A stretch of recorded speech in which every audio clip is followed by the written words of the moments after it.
This is DX Central Live.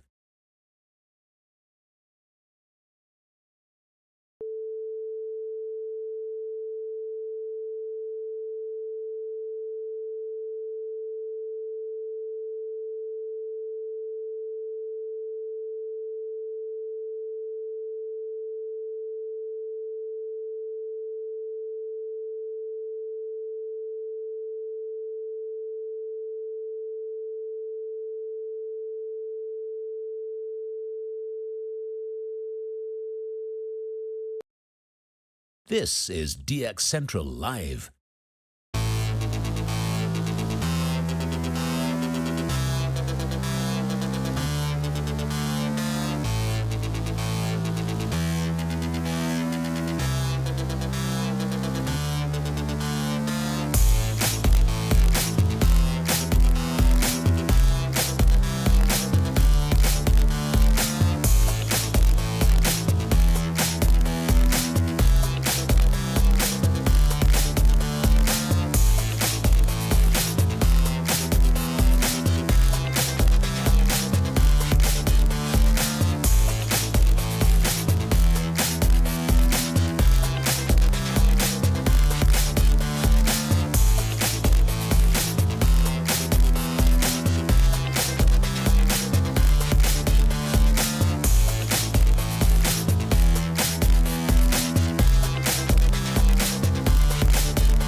Stand by for a transmission from DX Central. This broadcast is not a test. To confirm reception, please tune your radio to any AM or FM frequency and report your observations during this transmission.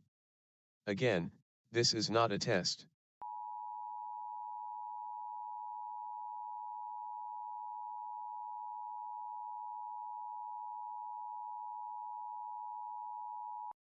Stand by for a transmission from DX Central. This broadcast is not a test. To confirm reception, please tune your radio to any AM or FM frequency and report your observations during this transmission. Again, this is not a test.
DX Central Live is brought to you in part by... Since 1933, the National Radio Club has been serving AMDXers while providing some of the most in-depth information in the hobby.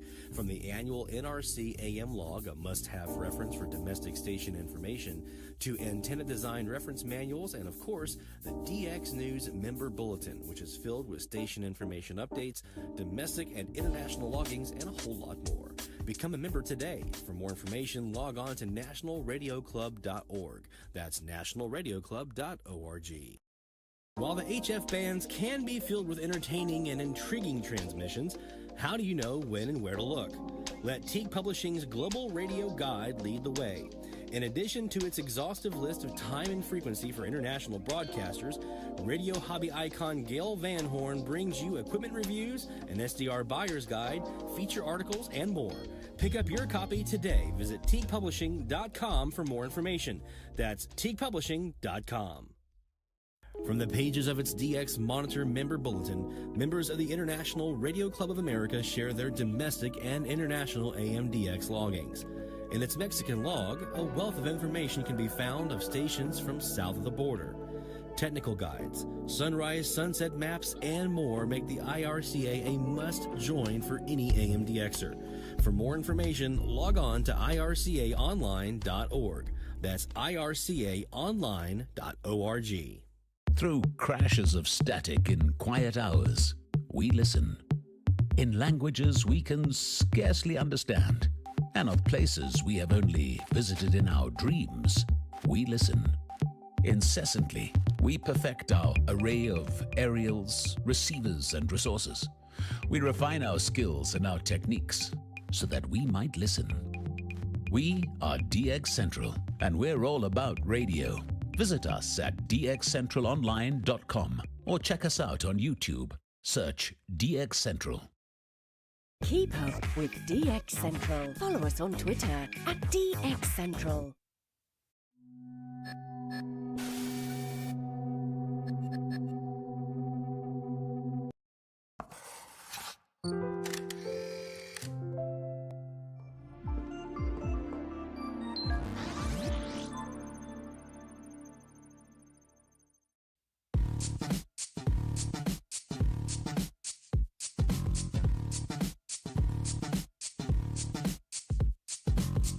From the Gulf South To your corner of the world.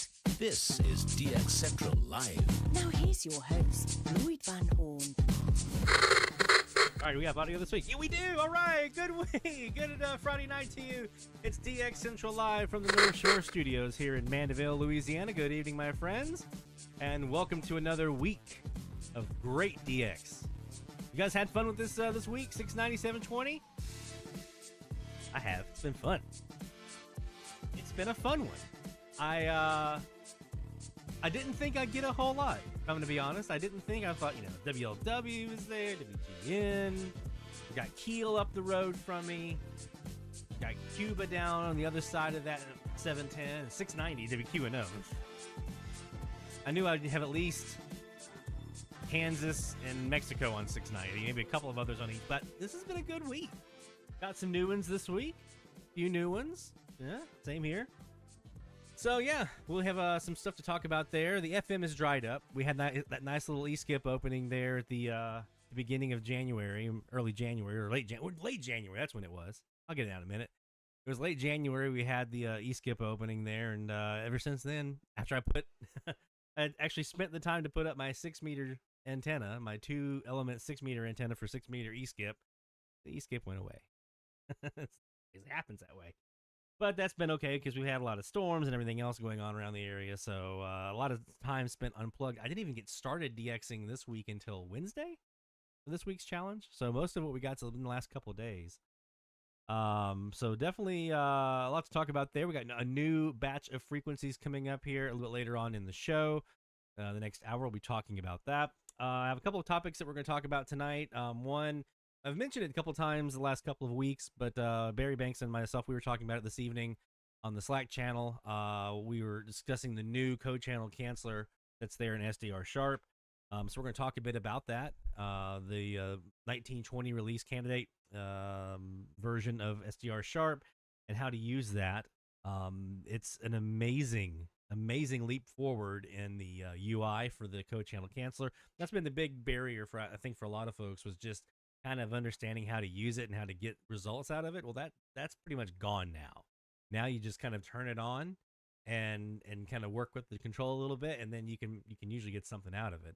And we'll kind of talk a bit about that, how to do that. So it's a pretty great one to use if you're using AirSpy SDRs, or if you're like Barry will record it on Jaguar for his Perseus and then take that into SDR Sharp and review it that way, so you can use that code channel canceller. So whatever way you might be using, or if you're using an RTL SDR or one of the others, and you want to talk about how to use SDR Sharp a little bit more, we're going to talk about that tonight. I know quite a few of you ordered mini whips in the last week or so since we last met 2 weeks ago, and have those on the way. So very excited to hear what you all have to think about the mini whip. We'll talk a little bit about some tips and tricks for that this week on this show tonight. And of course, we have your shout outs to get to and much, much more. So don't go anywhere, my friends. It's going to be a major packed in show as always for us tonight. But first, you know what we like to do here for DX Central Live. When we first get started, we have the nice pleasantries. We say hello to everybody. And then we kick off with some live DX. So we're going to do that now. This hour of live DX is brought to you by the National Radio Club. NationalRadioClub.org is where you want to go for more information about becoming a member today. And I encourage you to do so, because the clubs are a fantastic resource. You know, I was actually talking about this recently with somebody. I was saying, you know, the clubs are still just so important because it's not just the stuff you find online and knowing what stations are on what frequency, but a lot of times if we kind of share what we're hearing and you kind of see that information, that can really be helpful too. And there's a lot of tips in these club bulletins about antennas and de-expeditions. And I remember when I was younger, I wondered, you know, what was the big deal about the de-expeditions? Why do we always read about the de-expeditions? But they actually teach us a lot. They can really teach you a lot, especially about the international stuff. A lot of my Latin American DX knowledge came from reading de-expedition recaps from the guys up in Newfoundland and Mark Connolly up in Massachusetts and whatnot. So definitely suggest going out and getting yourself a membership. It's super cheap. And the benefits you get from that are going to really make it worth it for you. So go out, IRCA and NRC both. So nationalradioclub.org and ircaonline.org for the AM side. On the FM, it's WTFDA.org. Those are the club websites. So we are pointing north tonight. All the antennas are looking north. We had a little look earlier in the week down south. I'll probably finish the week, and probably next week when we reconvene, everything will be looking south again. But right now, everything's looking up north. And so we're on two antennas right now here on the Perseus. Here in the Jaguar software, we've got a northwest antenna. It's 20 by 97 foot Superloop. So 20 foot high, 97 foot long. And it's a vactrol control. So I've got a vactrol here in the shack that I can use to kind of dial in resistance in the back end to help me really zero in and null out anything off the back side that I don't want. And so that's pointing at 305 degrees, northwest-ish, kind of Oregon-ish. I was definitely looking for KFIR this week. Didn't make it, but, you know, was looking. And then on the other antenna here on the Perseus tonight, we do have our other Superloop. It is a 22 by 73 foot long Superloop, and it is bearing at 15 degrees. So a little bit east of north, just a tiny bit east of north. Giving us a nice look. Hopefully, we've been trying to get in like Michigan, Wisconsin, that area, because that's been kind of a dark area for us in the logbook. So hoping that antenna can help us out a little bit as we go forward our DX with that. So those are the two antennas we're going to start off with tonight. We do have our air spy also running with our, I call it the front yard Superloop. That is the kind of more true north, 340 degree, 160 degree Superloop, 12 by 56. We'll look at that, but later on we talk about the SDR Sharp stuff.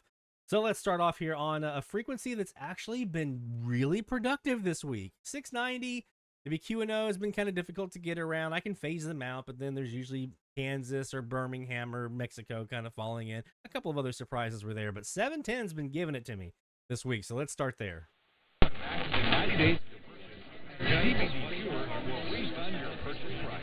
And right now get 15% all right. plus free shipping when you use the code AGR. That's 15% off and no shipping when you use the code AGR.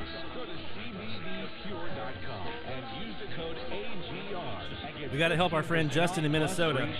Enjoy life. He's got an HOA that Go to cbdpure.com. is not super friendly to wire.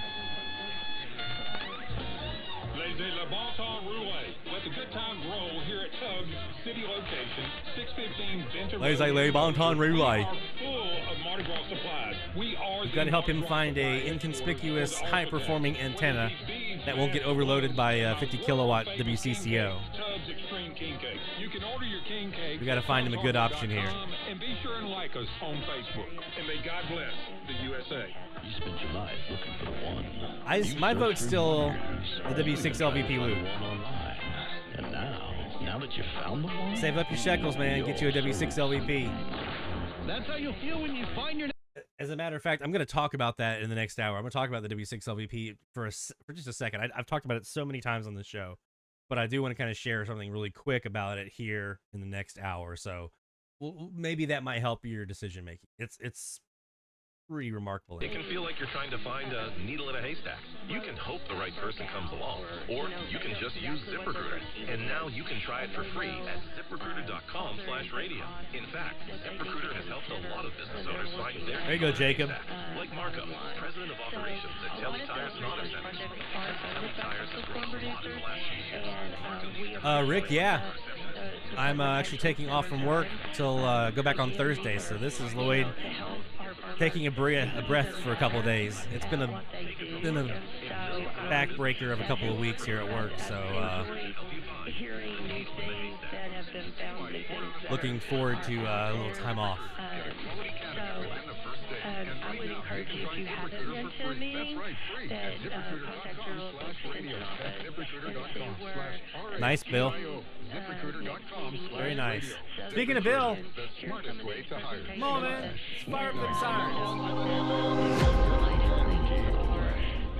You know what time it is? Top of the hour, which means here at DX Central, top of the hour means we are looking for top of the hour legal IDs and seeing if we can add some new ones to the logbook that way. This is the best time of the whole hour to get an ID out of a radio station, FM or AM, doesn't matter. It's top of the hour, so that's why we specialize and focus our time in here at top of the hour to see what we catch. Let's go. I mean, but wait a minute. Hold on. Choices made. I pity people for their choices all the time. I pity people for having family members that don't have their best interests at heart. I see that all the time, and I feel bad for those people. So there is part of me that's like, yep, man, I wouldn't want to be in Joe Biden's position. I feel bad for him. And, you know, I pray that somebody in his life does the right thing by him. Okay, so here's Joe Biden earlier today as he met with the German chancellor. Take a listen. Today we'll also discuss the work. Another thing we're going to talk about tonight, Kiwi SDRs, and a little bit about using them, because we have one on order for one of our satellite North Shore studio locations here in Mandeville. We're talking about the Kiwi SDR, but more importantly, we're talking about the Kiwi SDR as it is used in the purposes of your DX with your own gear, and how Kiwi SDRs can help you. Big thing we're going to be talking about tonight. Making fun. It really is about the dignity of this man's Hey, Mamacita. That's right. It's on public. He's being continue to be efficient in their management of their lands. Absolutely, absolutely. There's one thing that I know about the area, one thing that I know about the people, especially within the area.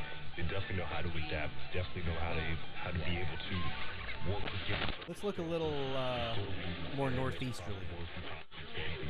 See if something more northeast might give us a different look than just teal. Thank you enough for joining us today. One more time, TexasCorn.org. This website to go for Texas Corn Producers. Learn more about Texas Corn Producers. Get involved in the community. Any questions that you may have as well as of course visiting the country through local extension offices around the area. We spoke with Ramsey County Extension Office for a while as well. They're very, very informative things on their side of things. And to see the ways that you guys can be able to work sometimes together, whatever the case may be. It's been a very, I think she actually did tell me that at some point. But Ms. Morris, thank you so much for joining us this morning. Hopefully you're able to get out of here very, very soon. We'll be sure to check you again sometime down the line. Thank you so much. Okay, thank you. The previous program was paid for by Chris Avalone.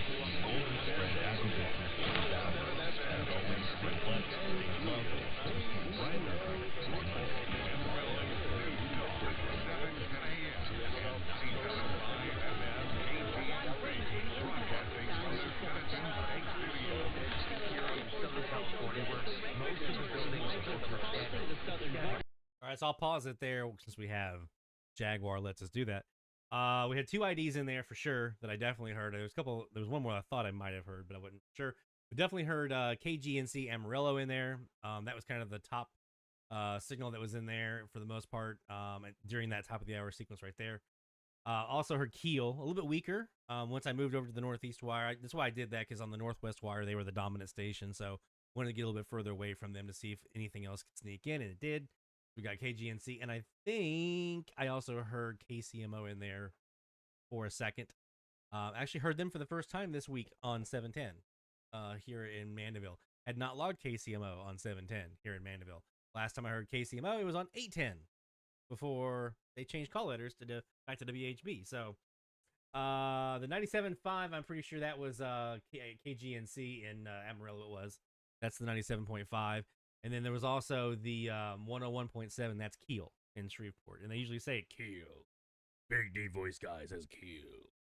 So that is our that's our top of the hour here on 710. Let's see what we got on. I'm gonna just briefly do 690 and show you. It was probably WQNO with maybe a hint of XEN down below underneath them. Heart of the Gulf Coast, WQNO 690 AM and K268DR 101.5 FM New Orleans.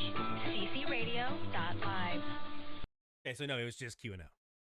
Relief Services talks about a good one when you are looking for stations from Mexico, and I just had this brought back to my forefront of my brain this afternoon.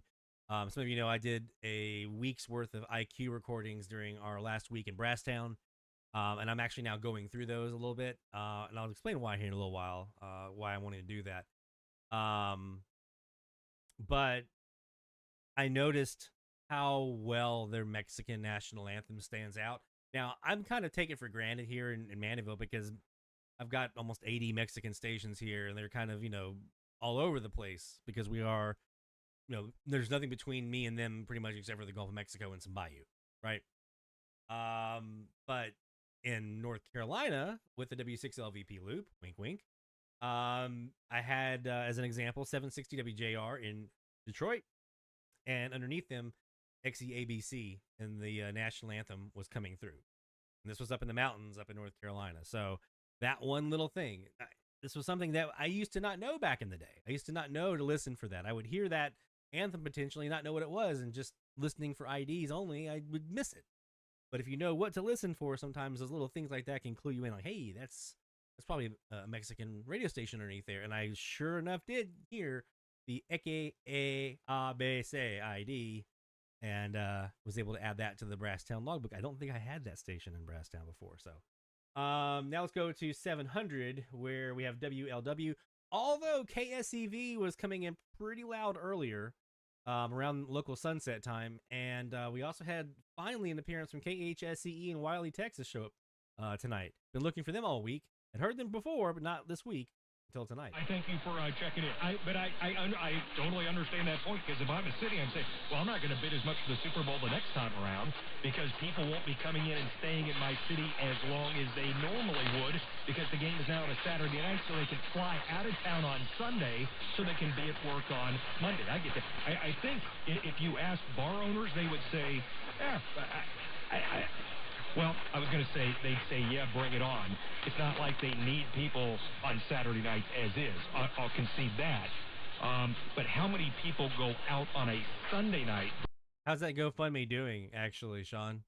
Is there a lot of folks contributing? Because, I mean, that's a pretty compelling story right there. The people are that concerned about getting the tower back, that there's a GoFundMe to get it back. That tells you how important radio is, right? We sometimes get a little cynical about the thought of AM radio outside of like our circle. That's pretty compelling. A Super Bowl party at home. All right, that was good. That was fun. I didn't want to make it an hour-long topic. I wanted to do a setup segment, a caller segment, and that worked out well. Up next, off the beaten path. I think this will work. You are the ultimate decider on this. I will explain, and we'll roll with it as we continue in the 8 o'clock hour. This is Arnell Carrier Sports Talk, presented by Kelsey Chevrolet, 700 WLW. Took him a while to get to it. Traffic and weather. News Radio 700 WLW. Cincinnati. Democrats defending President. Hey, 2700 ain't bad for an AM radio station. Yeah, that's going to be kind of tough. We heard the 2 on 710. So now let's go ahead and finish out our frequencies of the week here on 720 and see what we caught. Any bets? Good. And there's a good chance this procedure can do the same for you. We'll help you breathe through your nose, and it will change your life. Go to AdventKnows.com to schedule your appointment because Advent knows when you breathe well, you live better. Oh, it skipped it. Let me go back. When are your opening? The Blackhawks, Wildcats, and the NFL play here on AM 720. On smart speakers, say play WGN Chicago. Welcome to Chicago Blackhawks professional hockey. Okay, so there's WGN. Surprise, surprise. So this was actually another frequency that's kind of surprised me this week.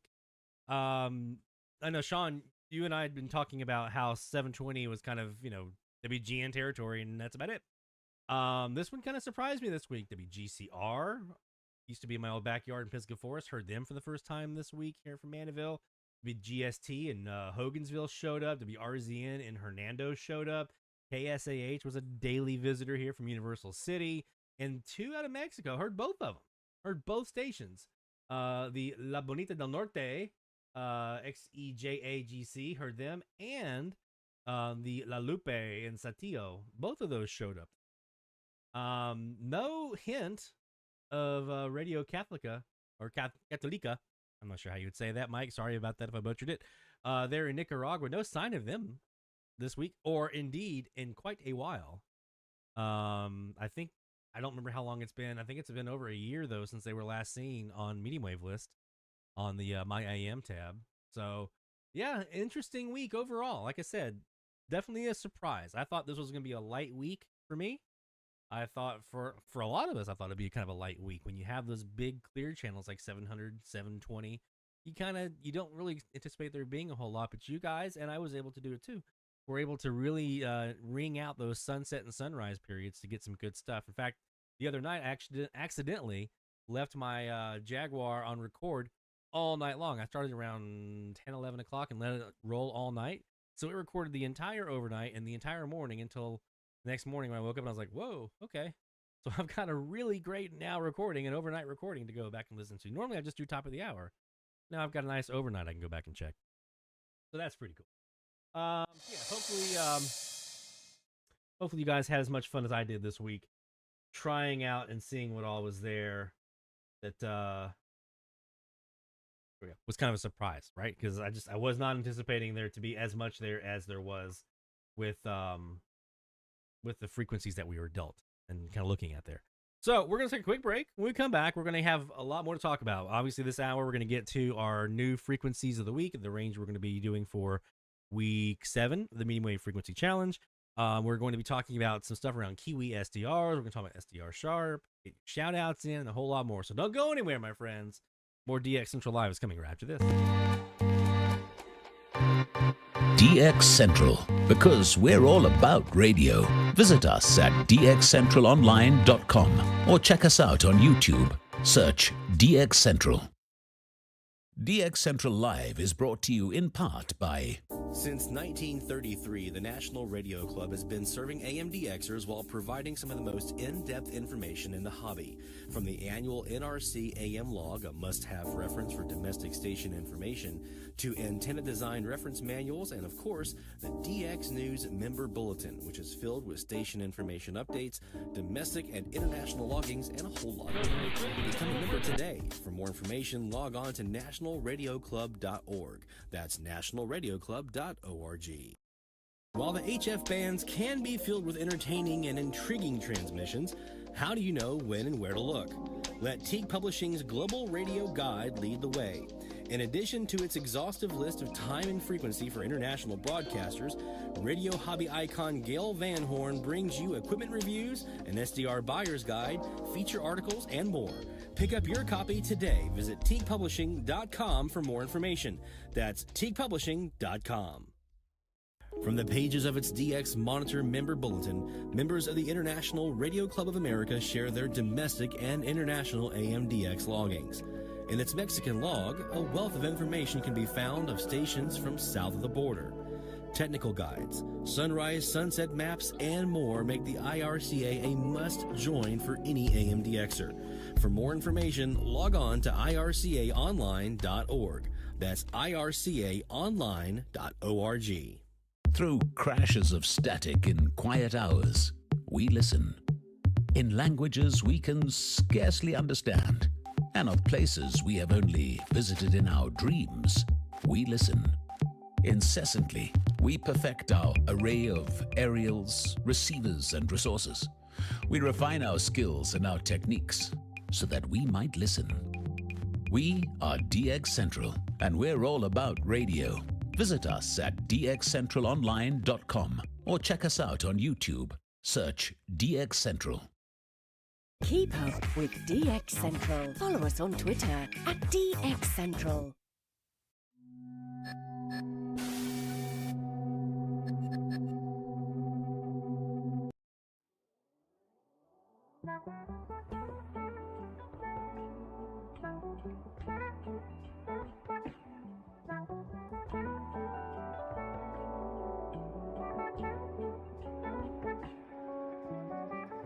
From the DX Central North Shore Studios, this is DXC Live.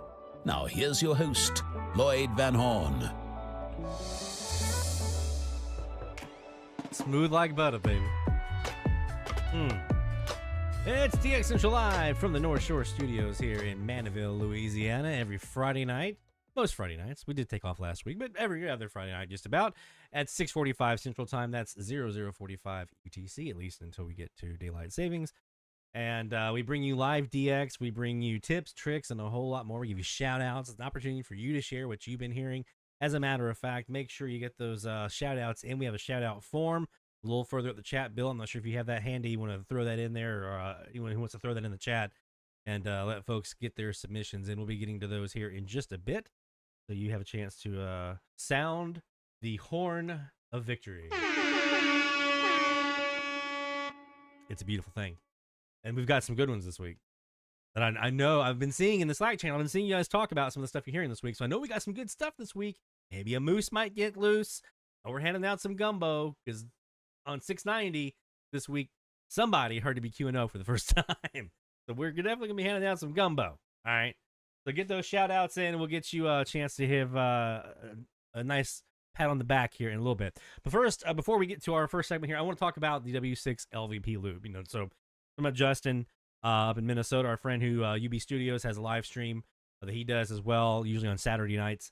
Won't be doing it this week, but he's been having some difficulties with antennas. A couple of reasons. Number one, he is a very close proximity to WCCO in their transmitter, and so overloading is a challenge for Justin. In addition, he also has neighbors that apparently can't keep their nose in their own business, or HOA folks that like to knock on the door or send letters or whatever it was that might have happened because there was a wire that was out there, a long wire that was being visible, right? So we talked about this in the past, things like this around, okay, I live in an apartment, live in a condo, live in a HOA controlled area. I've got crazy neighbors that just go ape crazy if they see any kind of things that look like an antenna. How do I DX? What am I going to do? There are some options out there. And so one of those, we're going to talk about a couple of different options here. So this is one, this is the Turk. But they also have like the Kato and some of these others, AN200. So I know Connor in the Slack channel this week was asking some questions about, I think, the AN200. So this is kind of a bare bones option. If you don't really have anything else you can do, you can take a portable radio and one of these, and you use this little knob right here, tune to the frequency you're listening to. You put this in proximity to your radio. You can turn it and twist it and do what you need to do, and it can help boost signals. It inductively couples this loop with your ferrite rod antenna that's inside of your portable radio, and allows you to use that for DXing. Now, obviously, if you're doing this indoors, not super great because you're going to be in where the noise is. If you're like me, you have a house with a lot of smart stuff and LEDs and Wi-Fi routers and doing all kinds of crazy stuff, it's going to be noisy. So for someone like me, this is not a super great option for me. I can take this portable, I can take it on the back patio, I can take it in the back in the bedroom if I want to, maybe get some stuff there, but in my shack where I like to DX, this is not going to be a super great option because of all the noise that I have in here. So I need another option. There are other ones you can do. Anytime you can get your antenna outdoors, that is your best bet. An outdoor antenna as far away from noise as you can possibly get is going to be your best bet. Now, if you can only go 5 feet out from your house or 2 feet out from your house, are you dead in the water? No.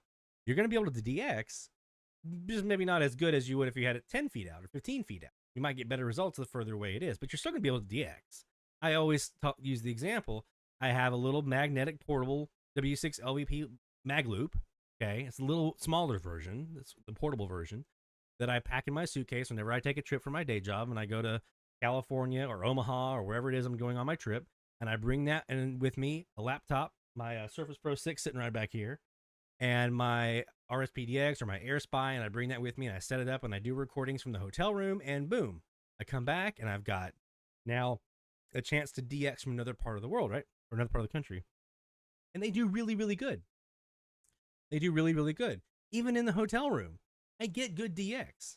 I always point to you. If you don't believe me, I can point you to my playlist of stuff that I've caught from Lake Forest, California, inside a hotel room on the West Coast.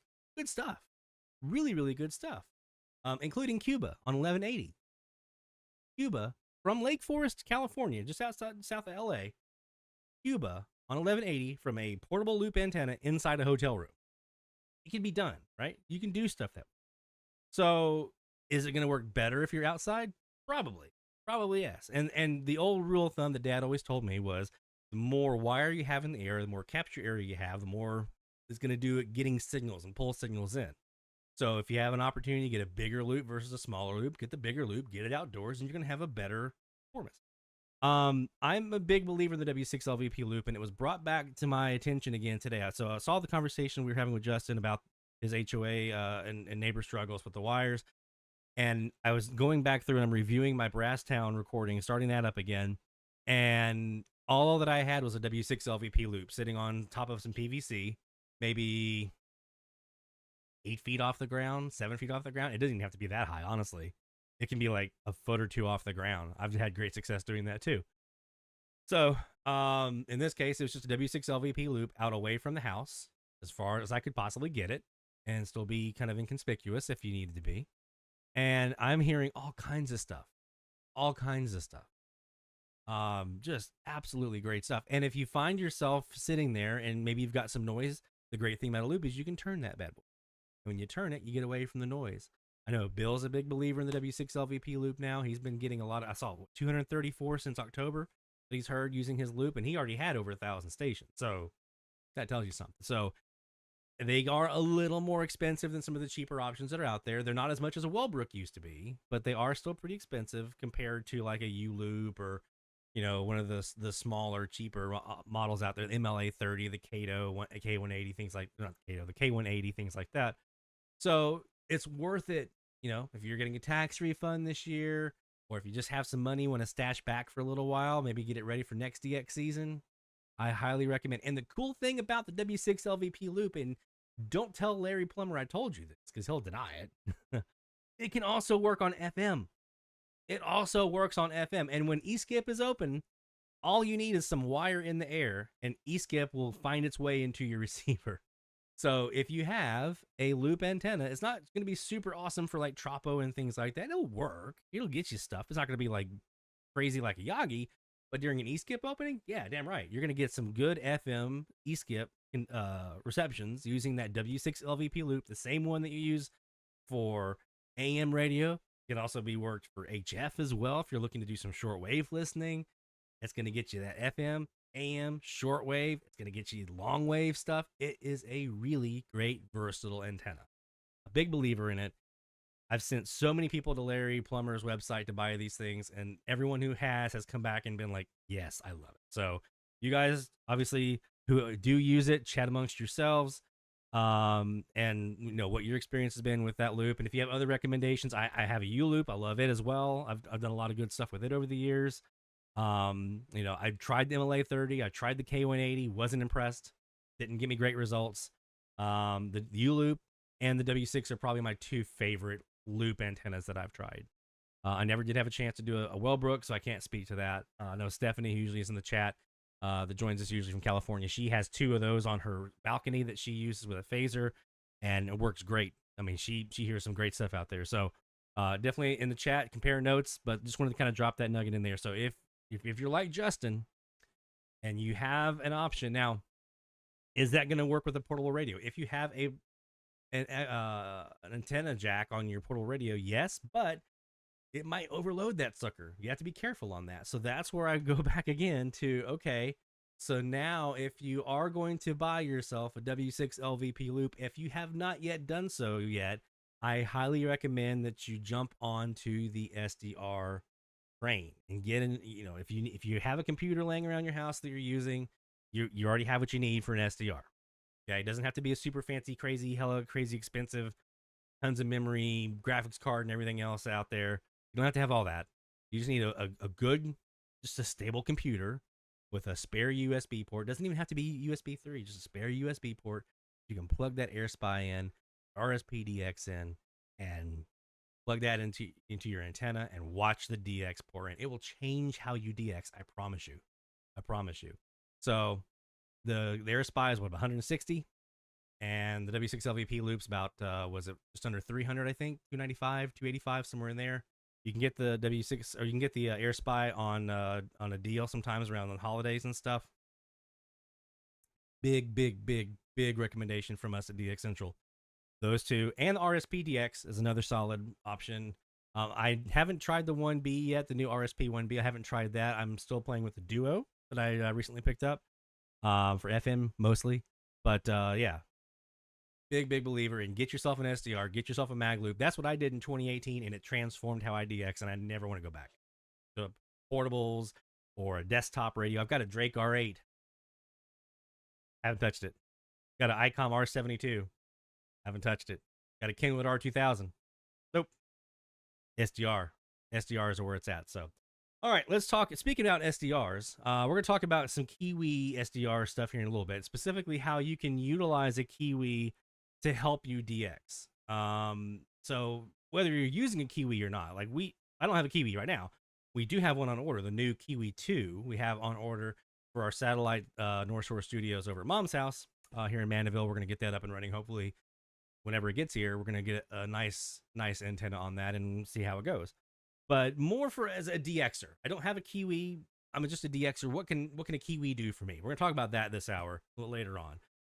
And how to incorporate that into your DXing toolkit and your regimen. Because sometimes I forget about those Kiwi SDRs, and I'll just be sitting there like struggling, trying to figure out who a station is, and I'm hearing like, "Oh yeah, dum, go pull up a Kiwi SDR from over there and see what you hear."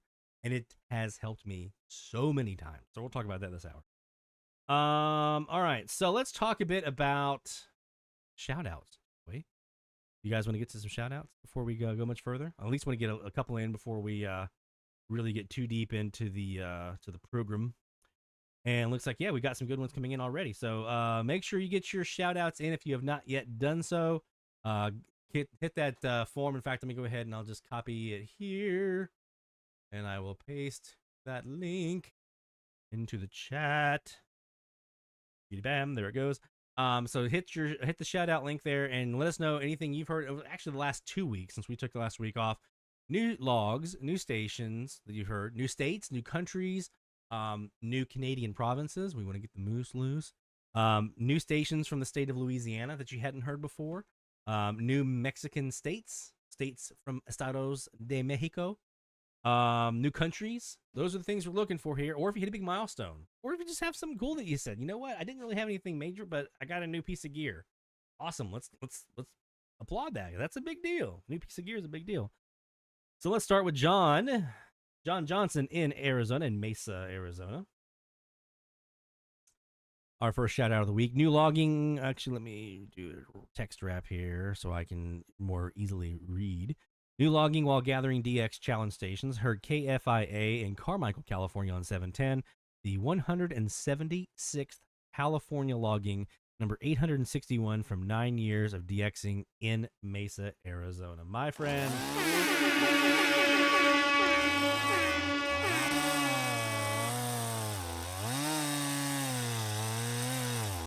Very nice. Very, very nice.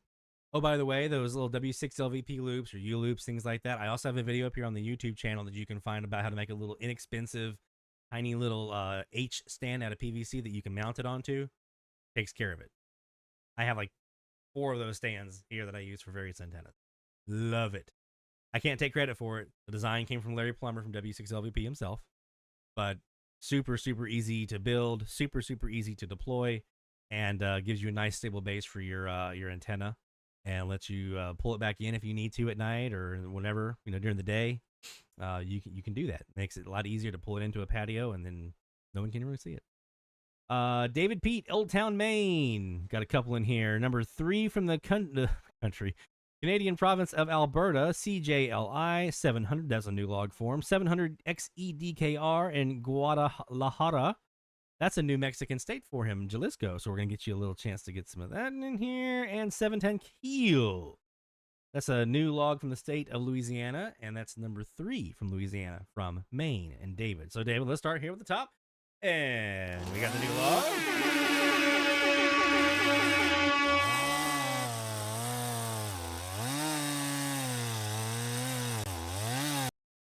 And we've got the new state of Mexico, Jalisco from Mexico. So we're gonna...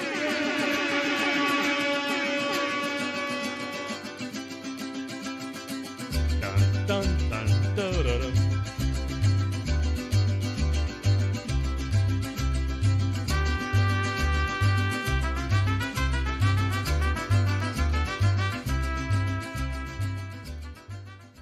And for that Louisiana log, it's Mardi Gras, baby. You know what we doing. Took the week off last week for a parade. We got all kinds. This is Mardi Gras weekend, the big weekend this weekend, y'all. Endymions tomorrow night, Bacchus on Sunday, Lundi Gras Monday with Proteus, Orpheus, and then Tuesday, that's when all the roulette happens for the bon ton.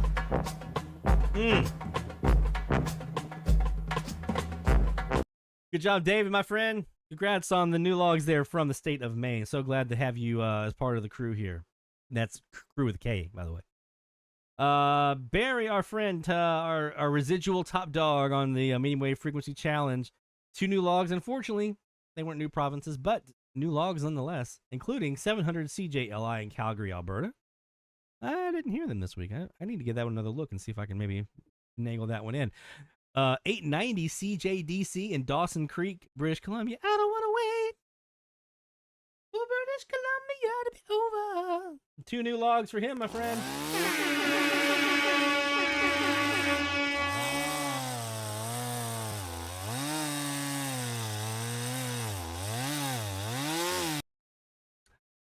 Sean says I need to hit that horn in a second line rhythm. All right, we got to figure this out now. Speaking of Sean, you're up to bat, buddy. Which reminds me, I need to update you on my research. 12 new ones this week, including 11 for the challenge. Surprised to pull in so many on 700 over WLW and 720 over WGN. Had never heard anything on those freaks besides the big boys until this week. What antenna you using, Sean? Tell him in the chat what antenna you using. The furthest was Radio Progresso on 690, 1,224 miles. The best catch, KHSE in Wiley, Texas, on 700 AM. That's a 1,500 watt station over WLW, thanks to co-channel canceller, which we're going to look at here in a bit. Snagged Keel on 710 out of Shreveport for new Louisiana station. Gumbo time, he says. You damn right. Finally, we got a new log with my new Quodson SR286 portable KRVN 880 in Lexington, Nebraska, 629 miles over WCBS out of New York with the stock internal AM antenna. Likes a new portable, very sensitive, extremely directional internal ferrite antenna, and a good performance so far. So I think that's the one that has the TF6686 chip in it, right? The same one as this guy? Same chip, isn't it? I think I saw that up on AliExpress or whatever. Yeah, so all right, where do we start here? We start with new logs. So 1, 2 new logs, 3 new logs. So let's get that in here.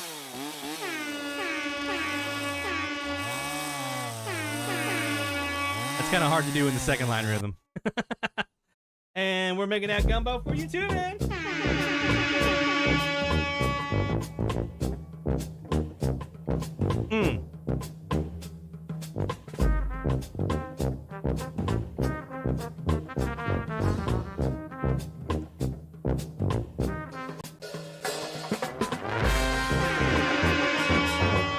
Oh, you know it, babe.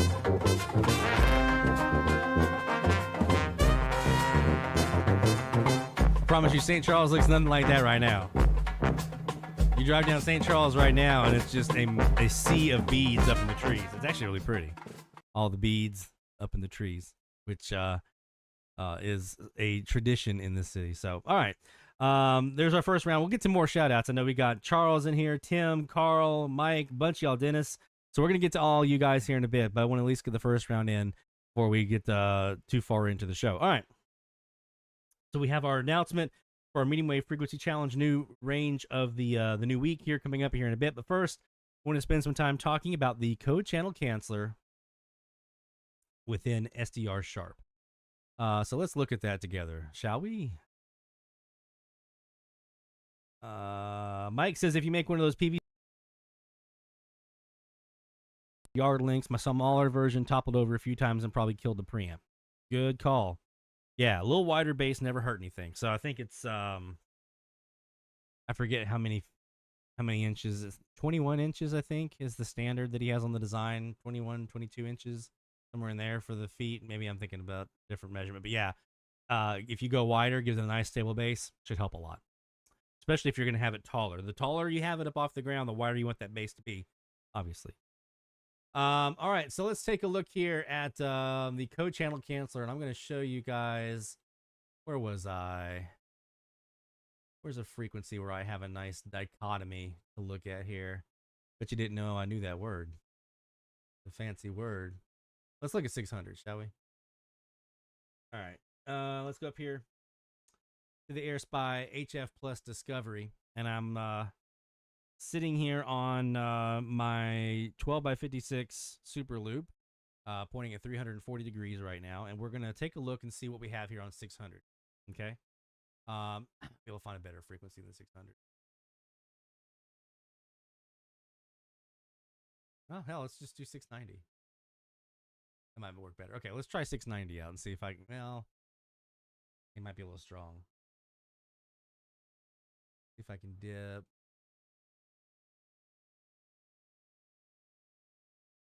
Okay.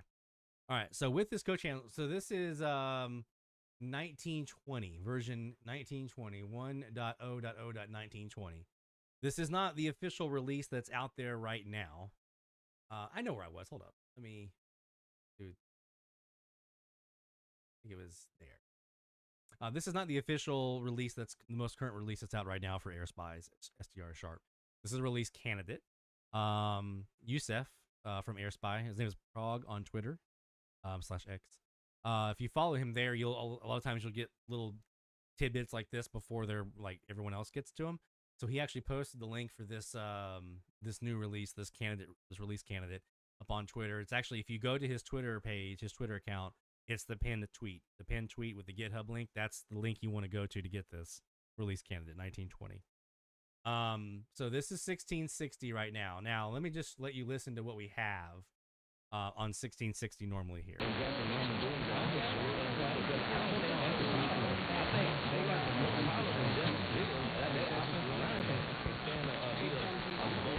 Got a review that is now happening.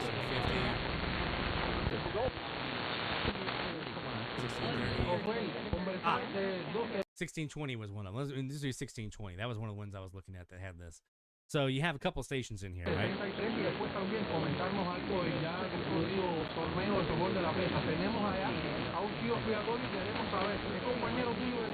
So you got to, right now that's Cuba that we're hearing. It's a predominant station out of forget the city, Radio Rebellion. So there's a couple in here though. We got to be TAWs usually in there from College Station, Texas. We got to be NRP out of Gulf Breeze, Florida.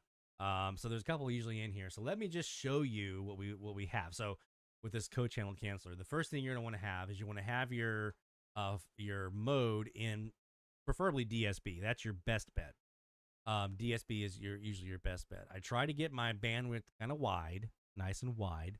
If you have it too narrow, you're not gonna be able to grasp all of the signal probably, and you'll have a harder time getting to cancel out. So you want a nice wide bandwidth is what I have found. Your mileage may vary. You want to make sure that you have. Let me get that out of the way. You want to make sure you have lock carrier checked and enabled. Okay.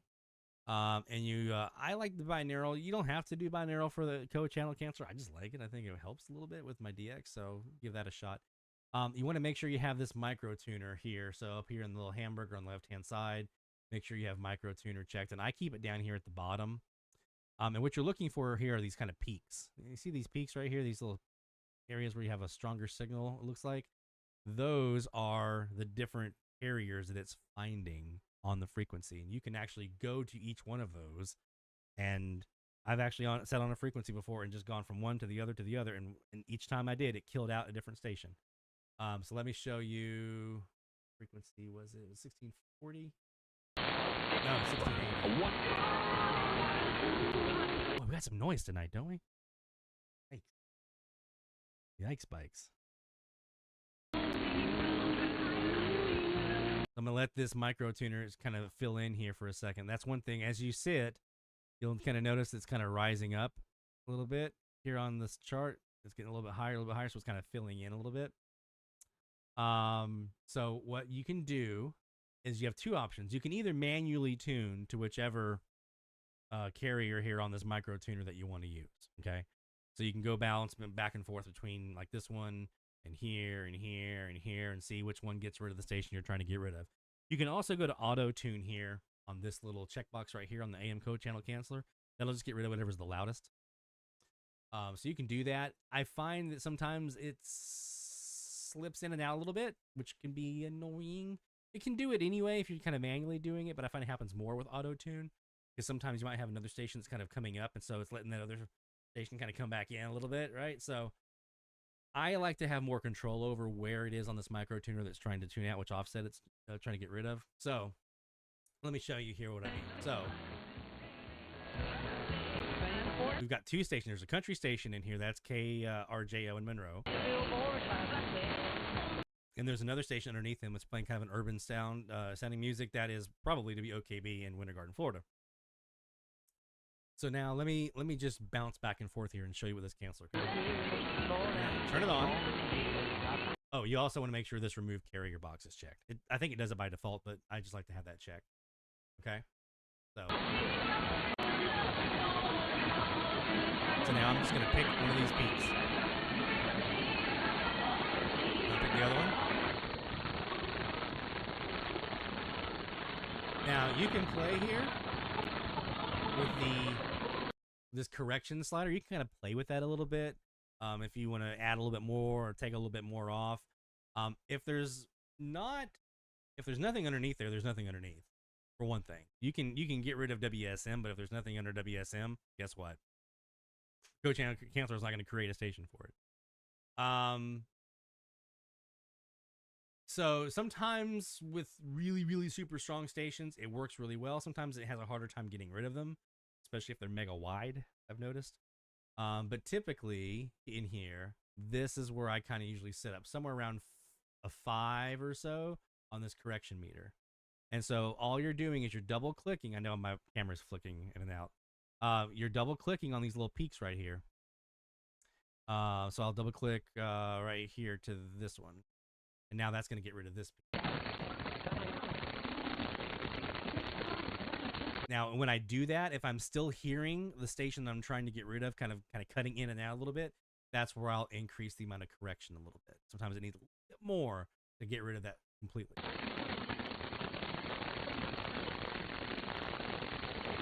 Okay, so here it is without it.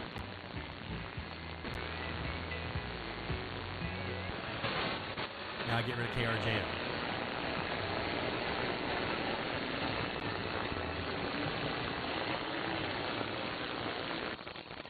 Another thing that can happen is if, especially during like sunset, sunrise, if you have a multi-path currents happening, or maybe you're getting that same signal at a couple of different angles.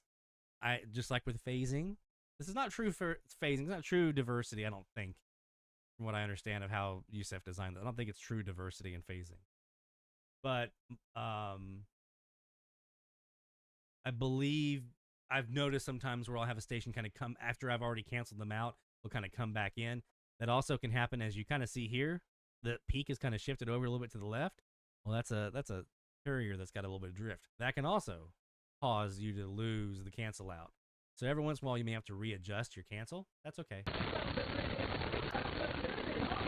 So now I'm left with this kind of watery sound, right? So there's a couple things that I can do to help myself out with that watery sound. The number one I like to employ is the noise reduction, which I don't know if this was this candidate release or a recent one. It's gotten a lot better. It's gotten really, really, really, really good in SDR Sharp. There's a couple different profiles you can use.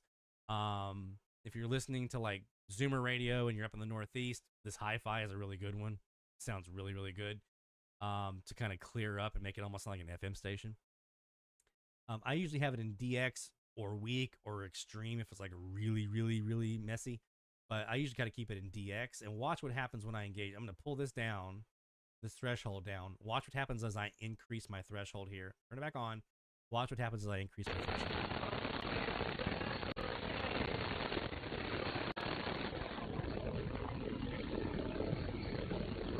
Now you're going to get to a point where maybe it's a bit too much and then you want to kind of back it off a little bit.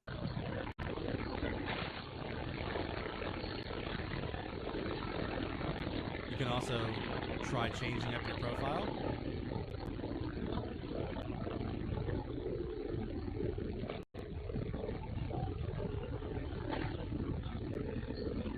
And what I've noticed, it's sometimes it works. Right now, this WOKB signal is not super, super strong coming in. So what I've noticed, though, is a lot of times when you use that code channel canceller, if you pull in a little bit of that noise reduction, it can help pull that lower, that smaller signal that's in the wake of the bigger station you just got rid of. It can help pull it up. That's how I used this week to get, I think it was a GCR. I did that technique this week. I got rid of WGN, pulled up a little bit of noise reduction, pulled them up out of the mud, and was able to hear some music and some mentions of the Carolinas and things like that. And that's how I got to be GCR this week. Let's find another frequency here. Let me go back to 620 and see if we have our multiple stations coming in here.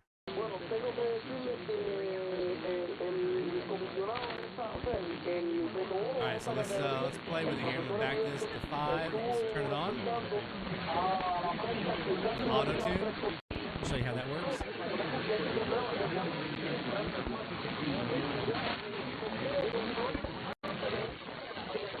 Alright, I'm gonna turn off the auto tune. I'm just gonna manually do this.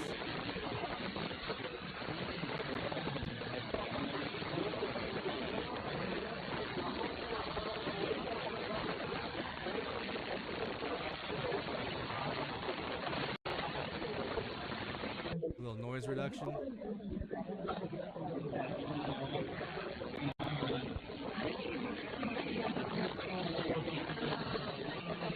So I want you to just realize what I just did there. I had Cuba coming in, and that was about all that was there. Now I've gotten rid of Cuba. I've pulled in some noise reduction to help pull another station out. Now I've got an English-speaking talk station.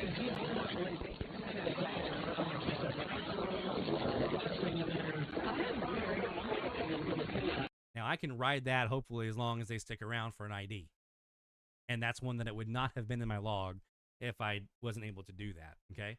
Let me show you on a stronger signal how this works as well. So I'm on, let's try 1510. I'll turn everything off. I'm just turning it off to show you the examples. You don't have to turn it off. Today, Rachel and I are Team Taylor. And that's the truth. So here's 1510. Now, I don't probably have a whole lot underneath them, so there may not be a whole lot except for some static, but I can at least show you how well I can get rid of them, right? So let's go ahead and turn this on and get rid of WLAC. And 1510, WLAC.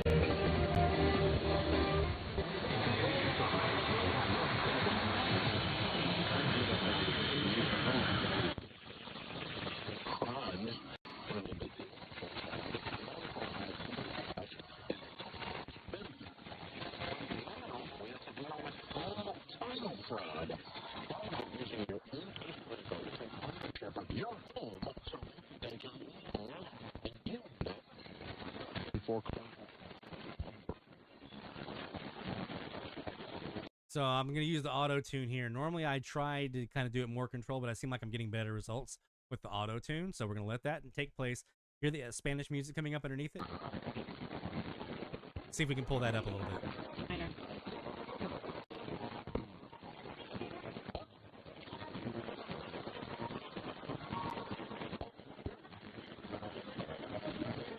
Guess who that is? That's Radio Monumental out of Ecuador.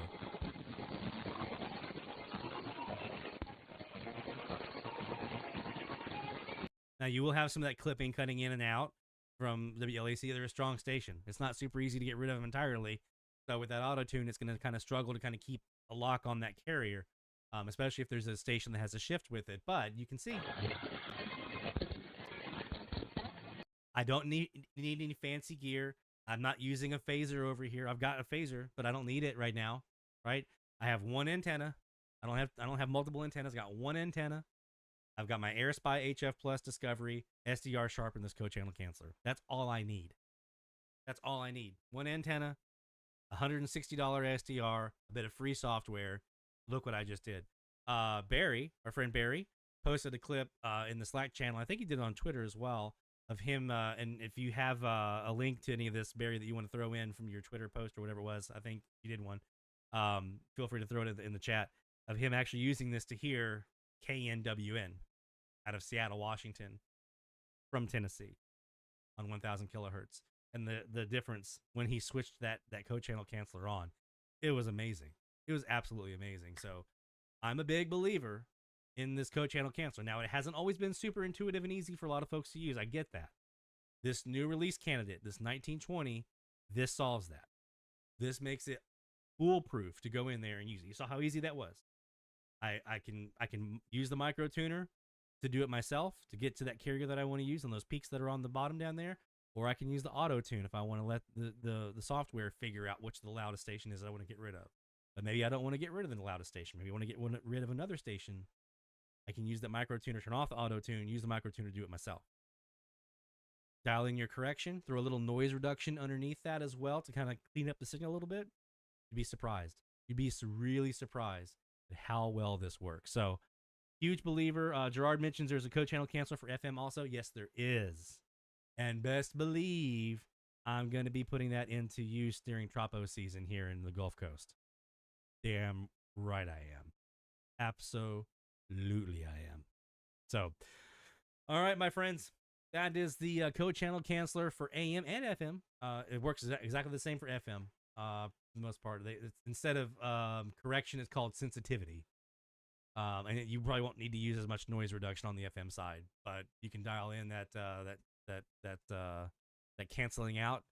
Like you have a Tropo opening, and like we get it here, I'll usually get like Texas and Florida at the same time. I can get rid of one, whatever the dominant station is, get rid of them and see what's coming underneath. Maybe get a new station that way. All right, so I know it's almost 10 till, so hopefully that has been helpful for you guys, giving you something to think about. You don't have to spend a ton of money to go out there and buy a bunch of equipment to do what we just did. You need an SDR, $160. You can get it on sale for $130 during certain times of the year, like Black Friday and stuff like that. You need a computer, which most of us have, right? Most of us have some form of a computer at home. If you don't, there are some, I'll show you some links in the next hour for some mini PCs. I'm actually about to buy one. I'm about to buy me a new mini PC to take my Perseus and offload it off of this machine we're on right now off to a mini PC. You can pick one up for about $200 for a mini PC. You need a computer. You need an AirSpy HF Plus Discovery. And you need some sort of antenna plugging into that using the SMA adapter on the AirSpy. And you're golden. You're golden. All right. It's that time for us to get ready for our new frequencies of the week. I wanted to do something a little different this week because of Mardi Gras. I knew I wouldn't have a whole lot of time to be doing a whole lot of nothing. So I wanted a little lighter load. So this is the range so far this season that has the fewest amount of radio stations in that range. Okay.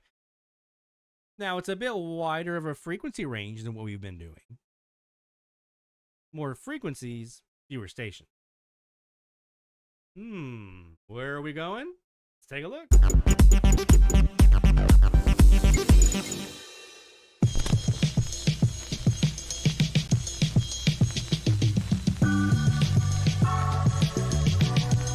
Oh, here we go.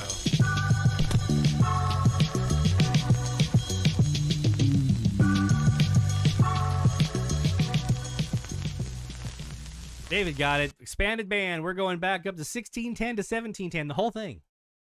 What does that mean? You notice those 1610 and 1710? Yeah. TIS, R, Pirates, all count. All of it counts. All of the commercial stations that are in that 1620 to 1700 range count, and TIS and HAR stations too, by the way. Pirates count. You get that pirate on 1620, that counts. All of it. Anything that you hear between 1610 and 1720, as long as it's broadcasting on that frequency, it's not a spur or a harmonic or something like that. As long as it's broadcasting on that frequency, you're good. You're golden. So we're gonna have that up on the challenge website here in just a few moments. Here it is. Yeah, we're gonna have that up on the challenge website in a few moments. dxchallenges.com. So make sure you go register if you haven't done so already, and then most of us have here. But if you have not yet done that, make sure you go up to dxchallenges.com, register so you can have fun and participate in the challenges with us as well. And that should be posting here on the website in about 9 to 10 minutes. You'll be able to go to the website and see the new link up there. So, all right. So let me pull back up the chat. Mike asks if it only works with AirSpy. No. SDR, it's only SDR Sharp that has this, so you're not going to find it in SDR Console. I'm talking about the co-channel canceler. You're not going to find it in Console or one of the others. I know Kiwi has their channel null, which kind of works similarly for Kiwi SDRs. I know Jacob mentioned that in the chat. You can, Barry does this, and he can talk more about it. I've played with this a little bit and haven't really had a whole lot of success with it. You can record in Jaguar. I think you're using Jaguar on a Perseus, right, Mike? You can record it in Jaguar and then pull that file up into SDR Sharp and then use the co-channel canceler that way. Your frequency display is not going to look right. Your frequency display is going to show like 70 hertz or something like that. It's going to be crazy, but you can do it. It'll work, and you can kind of figure out where you are on the dial and so forth. So it's doable. It's not super clean, but it is doable. So that is an option for you if you're not using an AirSpy. It works really, really well, obviously, with the AirSpy, but you can do that in there. And then David says he records an HD SDR, and it works well there as well. So there you go. All right, so we're going to go up here to our new frequencies. We're going to start on, we've been kind of bopping around 1620 and some of these in here as we were kind of showing how it works with the code channel. Let's go in here now and take a look at some of the frequencies we're going to be looking at this week. In this hour of Live DX is brought to you by the International Radio Club of America, IRCAonline.org. Make sure you go check them out today. All right, so now we're flipping over from the AirSpy. We're going back to the Jaguar. So we have our big gun Superloops out here, our big 97-footer or 73-footer. Let's see what we have here. The noise. Don't usually have the noise here. Gerard says it works with RTL SDR, but AirSpy is better. Totally agree. Totally agree. Look. I've kind of beat this drum before, but I'm going to say it again. RTL SDRs are really, really good for certain things. Just like a screwdriver is really good for getting a screw out of a hole that it's screwed into. It's not super great at drilling. You can do it, but a drill works better than a screwdriver to drill. A drill or a hammer works better to hammer a nail in than the end of a screwdriver handle. You can do it, but probably better using a hammer. That's how I feel about RTL SDRs. They are really, really good for like VHF, UHF, okay? And I'm talking like 2-meter ham bands, scanner frequencies, NOAA weather radio, AIS, all that stuff up there. 440, again, scanner, fire, EMS, all those things. It's good at kind of that area up in there. It's not super great at AM DXing, especially if you live in an area that has a lot of transmitters. It's going to be a little bit better at FM than it is at AM. But again, if you live in an area with a lot of transmitters, overload's going to be a problem. Okay. But I am not a big proponent of folks spending their money on an RTL SDR when their primary DXing is going to be AM DXing. I have 2 RTL SDRs here, okay? I obviously like them, and I do use them from time to time for different things. None of that includes AM DXing, okay? You can, if you really want, you can dabble your toes in the waters with an RTL SDR for AM DX.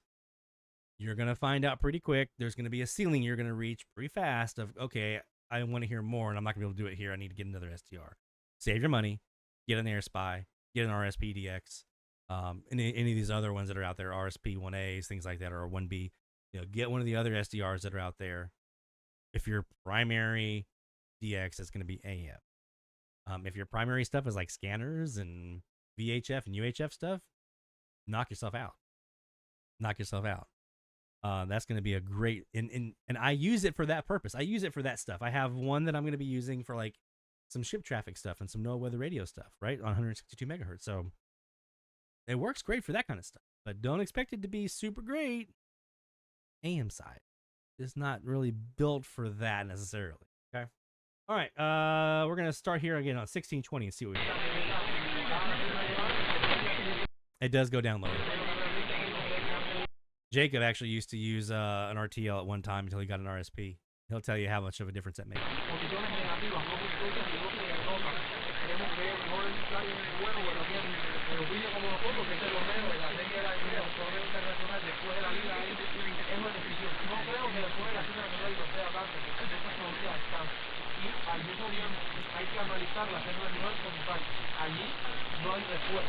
This is actually going to be a week, and part of the reason that I talk about the code channel canceller tonight is this is going to be a week where that code channel canceller is going to be your best friend. Like, if you have any shot at getting, there are so few stations on these frequencies. As you can see on the map here, 1620's got 1, 2, 3, 4 in the United States. That's it, 4. So if you're sitting, or 5, I'm sorry, I got that one up here in the corner. If you're sitting on a frequency and you've got it, one of, let's say you're in California, you've got this one right here in Sacramento, and you want to hear the one up here in Oregon, you're going to have to get rid of Sacramento somehow to get to it, all right? So channel canceller is going to be your best friend. If I want to get rid of Radio Rebellion here, guess what? Here we go.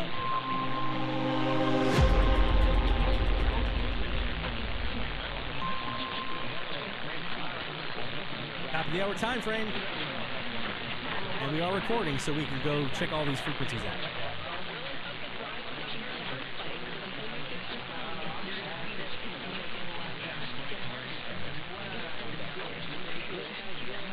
Let's swap it over to the northwest right here. See if that gets rid of the noise. Oh yeah. That's much better. Sorry for the camera flicker, y'all.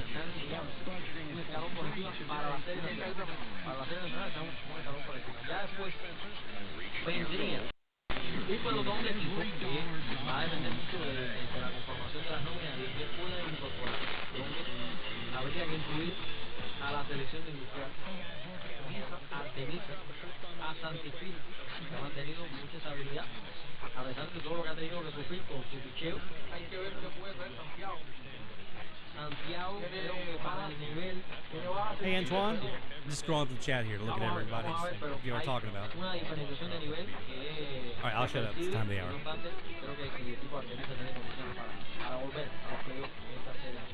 Bueno, mis amigos, nosotros a esta hora vamos a continuar conversando y lo vamos a seguir haciendo. Como somos todos nosotros aquí en Radio Rebelde, deportivamente.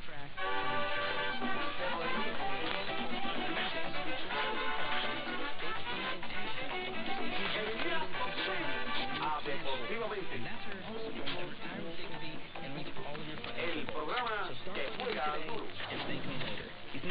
Mis amigos, 9 de la noche en todo el territorio nacional acaba de sonar el cañonazo en La Habana y el deportivamente es momento para buscar las informaciones más allá del deporte y este primer momento de estas informaciones llega con la periodista Isabel Díaz.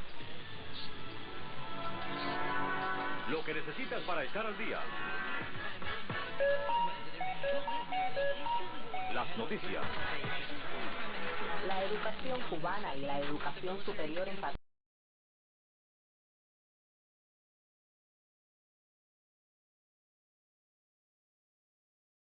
Oh, I didn't have my microphone on. So that was Rebeldy.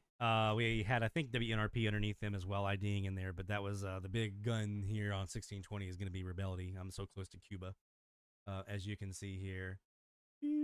Right there.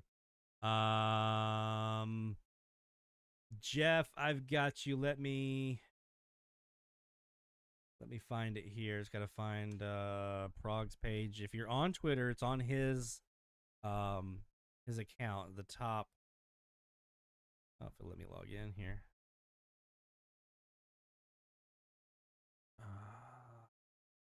Dude, sign in. I'll throw the link in here into the chat real quick. You guys can go grab that and prosper with it. There he is. And it's the GitHub link. Let me just throw this in. There you go. There's the GitHub. Or I'm sorry, not GitHub. It's the groups.io link there. Sorry. That's the one that has the information on release candidate 1920 as he's getting ready for .NET 8. So there is the... just be careful with it if you have a lot of different plugins. Some of them, he says, may or may not work with the new version. But he did let me know that the one that I use, the Magic Eye with the S meter, does work. And obviously it's working on mine, so it does work for that. All right. So yeah, 1620. I'm looking for KOZN this week on Sunset Sunrise. Here, let me swap over real quick. Since my other webcam here is... There we go. I've got the dink and flicka going on over here on the other webcam. I'll be looking for KOZN. I know it rattles your feelings there, Rick, but it's remained elusive to me as of yet. Let me swap over here. I know I'm on the other mic, or the other cam now. It's elusive to me as of yet from Mandeville here.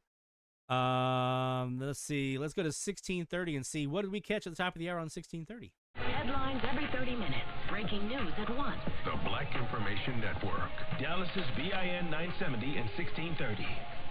Direct Release Fund for Health Equity provided a grant to A Promise to Health, a nonprofit organization based in Alabama's Black Belt, dedicated to improving the quality of life for those experiencing financial hardship, lack of access to health care, and other challenges. No, you don't talk about there, Mike. Also with organizations that supply all kinds of different medicines and care. They send us some care packages so people could get tissue, paper towels, get sanitary napkins. Heard the ID from KCJJ there underneath. Essential things that everybody See? do. It's unbelievable.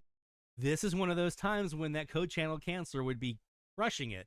I could get rid of this station out front, which is KKGM in Fort Worth, Texas, Black Information Network. I could cancel them out and get KCJJ underneath and have them kind of rise to the top, add a little noise reduction in there, hook up that gumbo real nice.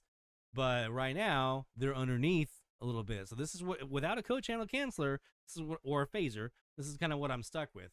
I'm trying to hear Wyoming here, but More at not successful yet. The Equal Justice Initiative is committed to ending mass incarceration and excessive punishment by providing legal representation to people who have been illegally convicted, unfairly sentenced, or abused in state jails and prisons. Support the cause at CJI.org. Y'all looking at Puerto Rico here? On, what was it, 1660? GIT? I want to say I heard them couple months ago, I think, maybe. It's been a while though since I've heard them. I'm not sure if they're active or not. I'll have to go back and look at that. And it has been a hot minute since I heard Virgin Islands down here, the Reef, USVI. It's been a hot minute since I heard them, but guess what? When I flip this antenna back southeast, I'm going to be spending some time on that one. Well, let's see if we can get this ID out of KKGM. Form a neighborhood watch group to look out for one another. You can create a safer community. Learn more at saferwatchapp.com. Absolute low on the BIN. 970 AM KHBN and 1630 AM KKGM, Fort Worth, Dallas. The Black Information Network. Tell your smart device to play the Black Information Network on iHeartRadio. All right, so there's KKGM's ID. We heard KCJJ underneath them briefly with the CBS News sounder underneath that. Now let's go to 1640, see what we caught here. Any guess? Probably KZLS.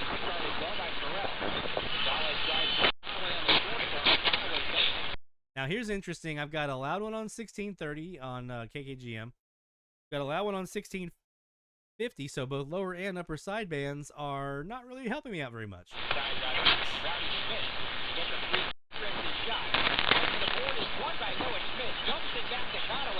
He goes up, and the effort from Noah Schmidt is rewarded. Conaway putting it down. He's got 12. 41-18. The effort from Noah. One by Noah Schmidt. Jumps it back to Conaway. He goes up, and the effort from Noah Schmidt is rewarded. Conaway putting it down. Yeah, we do have every once in a while WSJP here in Sussex will come in. Not super often, but Relevant Radio Milwaukee does come in every once in a while. Got 12. 41-18. That's the sort of effort that Ringwood has brought to the game tonight. Terrell stops and pops for three. He knocks it down. Wellston coming out of the halftime break with their fingertips on fire, shooting the ball. That's their deficit. Yeah, that's going to be KZLS.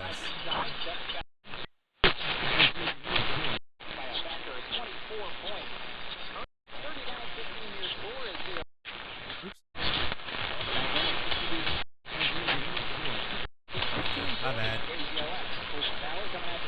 There it is. There you go. 1640. So is it 59 after? When you have these sporting events like that, sometimes that ID is not going to hit right at the top of the hour. They kind of squeeze it in where they can. I've been there. I've done it before. I've had to be like, oh, yeah, it's top of the hour. I need to squeeze this ID in here real quick in between these two baskets. So it can be tricky. Let's go 1650 and see what we caught here. 1 second period coming up around the rest of the USAL. This case of the evening. What we have here is we have a whole lot of KFSW, which is our religious station here in Arkansas. My boot crew knows what I'm talking about with that one, Keegan and crew. KCNZ is our dominant station that we usually have coming in here with sports out of Cedar Falls. Every once in a while, this El Paso will come in, or Denver might come in every once in a great while. But this one right here is one I'm definitely wanting to find, JFV out of Portsmouth, Virginia. I don't know if they're still on, but we're going to give that a shot this week on the Northeast Wire. Are underway out east. Muskegon and Youngstown furthest along in western Michigan after 2 periods. It's the Lumberjacks 2, the Phantoms 2. Muskegon scored the first 2 in that game, the opening period. Almost sounds like the same guy, doesn't it? Up with 2 in the second. Right now, the Fargo Steel have a 2-1 lead on the Madison Capitals. The goal from Michael Emerson is different. Fargo leading Sioux Falls 3-1. Former Blackhawk Michael Wistarza has scored in that one for the Fargo Steel. In Lincoln, here's the Elad. Peterson has full seat for Lincoln. I think I heard the cross ID in their jingle ID, so that's KFSW. 2-1 lead on the Des Moines Buccaneers. Meanwhile, in the UK, the Pasco Cowbell Cup Series matchup between Fighting Saints and Cedar Rapids Roughriders. Each team with a goal in the opening period of that one. That game is early in the second now, and Duke has just scored the goal from Seamus Powell to make it a 2-1 lead. And Tri-City has just added to their lead ahead of the... That soul R&B on 1680 could be Michigan. It can also be Winter Garden, WOKB. They also will sometimes throw in some R&B soul type music in there as well as religious stuff. It's not just religious music, or we call it like the black gospel. It can also be OKB. I'll show you here in a second. So I'm guessing that's KC and Z. They're talking about Iowa and Wisconsin teams there. Let's go back to 1660. You're listening to the home for wagertainment and the only all-sports wagering station in Kansas City, presented by BetMGM. WOD Kansas City, always live on the free Odyssey app. The Bet 1660. This is BetMGM tonight. Join us for live sweat. Oh! Yes! That was a big ball three. All right, so what are we looking at here on 1660? This one right here, WWRU. That is my primary, one of my 2 primary targets for the week. Why? I don't have New Jersey yet from Mandeville. I wasn't here during the WNJC tests, so I wasn't able to get them back then. So WWRU is one of my 2 most wanted stations this week. I want New Jersey bad, bad, bad, bad, bad. I also would like to hear again KQWB. Now, we heard them here for the first time from Mandeville on this stream. It was a live stream we were doing. We were on 1660 during our expanded band week 2 years ago and heard the Bison talk and things like that here on this stream. And the video of me going, that's that moment. The first time I ever heard North Dakota on the radio. So I would like to get them again this week and get an air check. I want to actually get an air check ID out of them so I can upload it to the YouTube channel. That's what I'm very interested in collecting.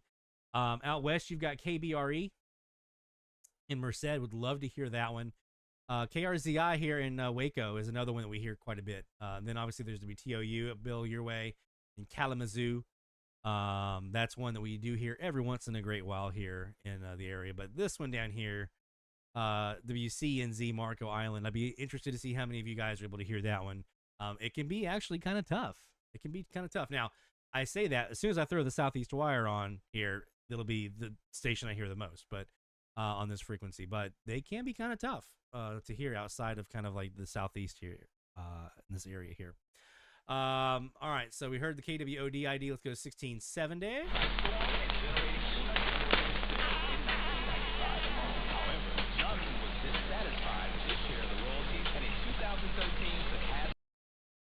So what's that hit that we have here on 1670? Anybody, any guesses? That one right there. And who is that? That's XEFCR. XEFCR here in Reynosa. This one right here. That's who that big head is for me.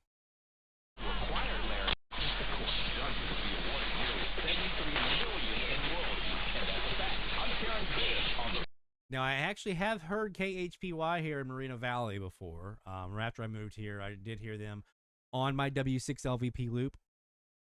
Haven't heard them since.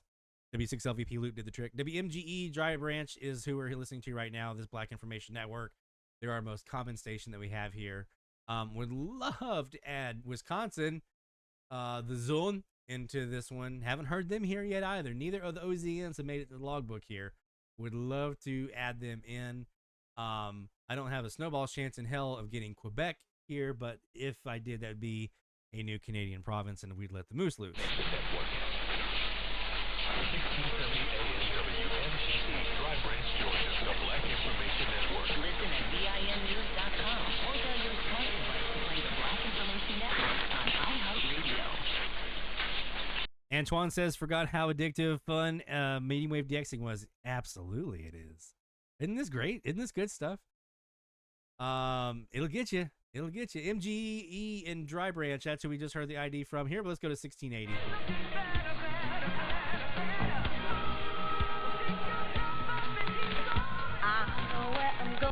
So we got the country station on top, and this other station with kind of the urban music underneath. That's okay, man.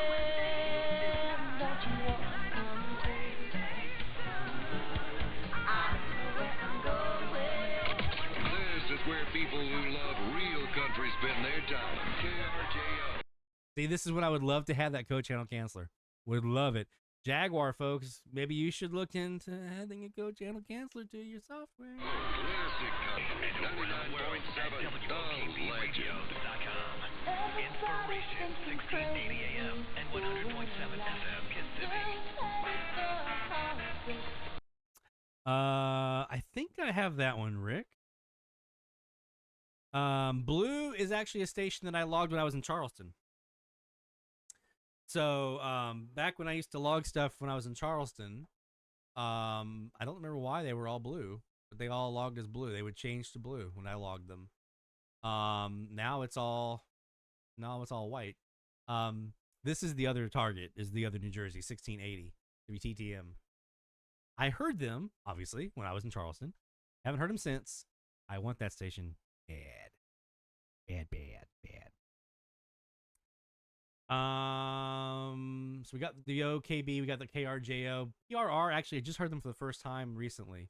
And that was only the third station I've heard on this frequency. There's only 2 more I can hear here in, well, 3 more I can hear in the U.S. One's up in Washington, Seattle. And then we have this one here in Fresno, KGED, and then my homeboys in New Jersey that I'm looking for here, WTTM. I've only heard 3 stations on this frequency. I really want to close this out and get me 5, but that's because that's my goal, right? Is get 5 on every frequency. I'm almost there. I need to get WL and WODT done, 1280.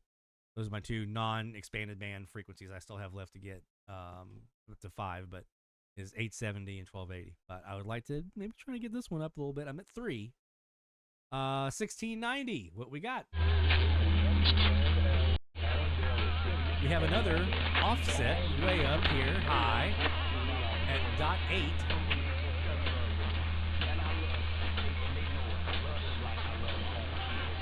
So I'm honestly not sure who that is. 1690.0805. Anybody know who's up there at 1690.08?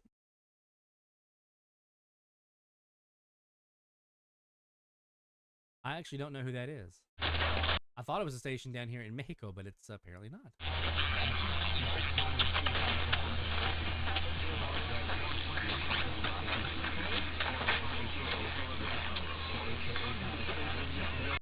So here we do have the VON here in Berwyn, Illinois. We've got KDMT in Arvada, Colorado.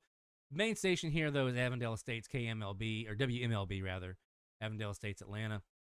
I have heard the PTX here out of Lexington Park before. Would like to add in Roseville, if I could. That'd be nice to do.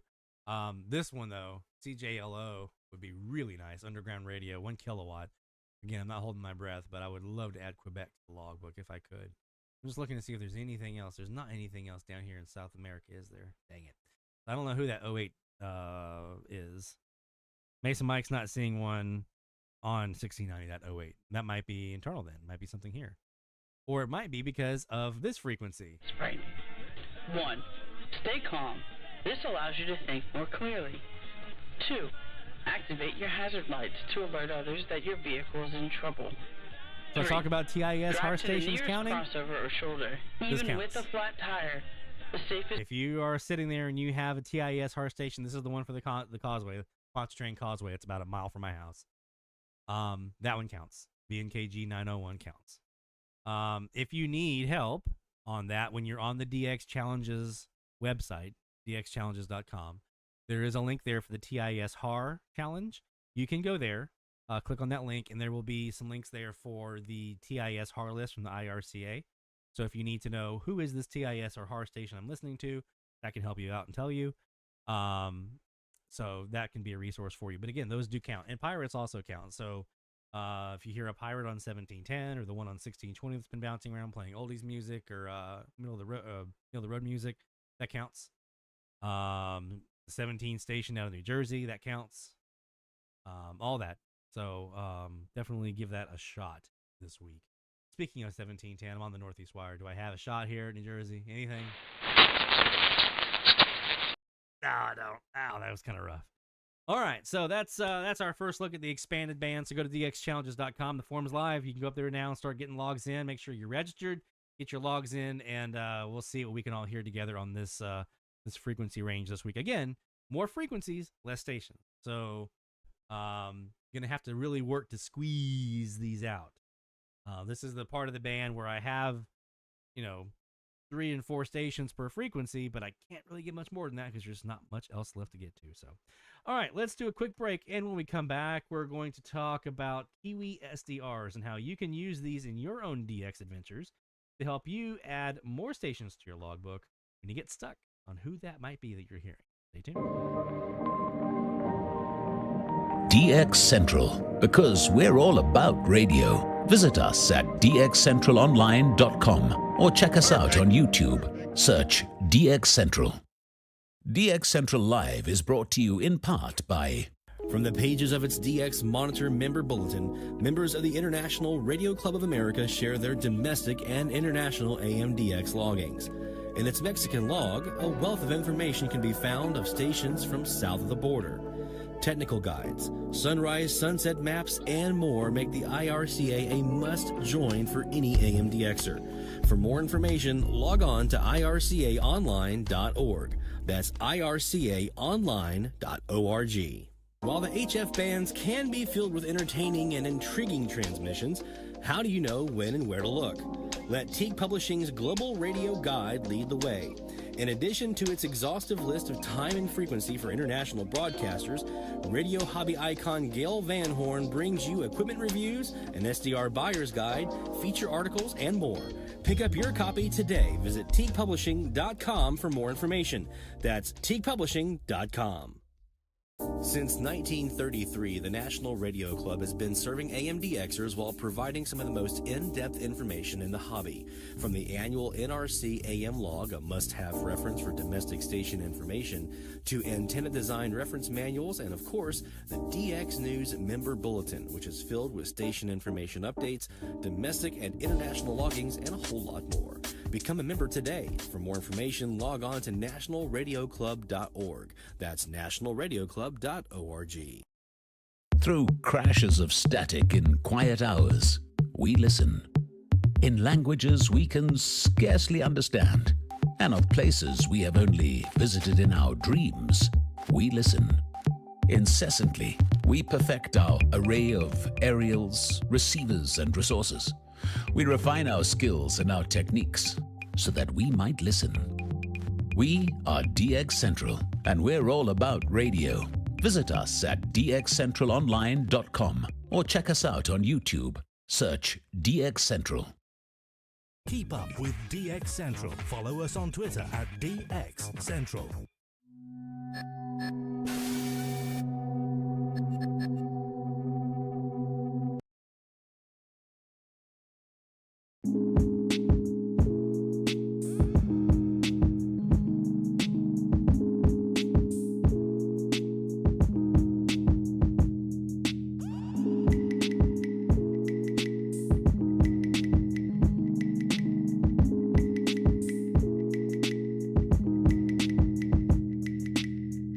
From the DX Central North Shore Studios, this is DXC Live. Now here's your host, Lloyd Van Horn.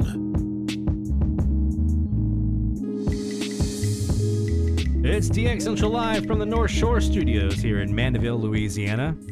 I turned it up a little, Rick. Let me know if you have any signs of any clipping or any distortion on the audio here on the mic.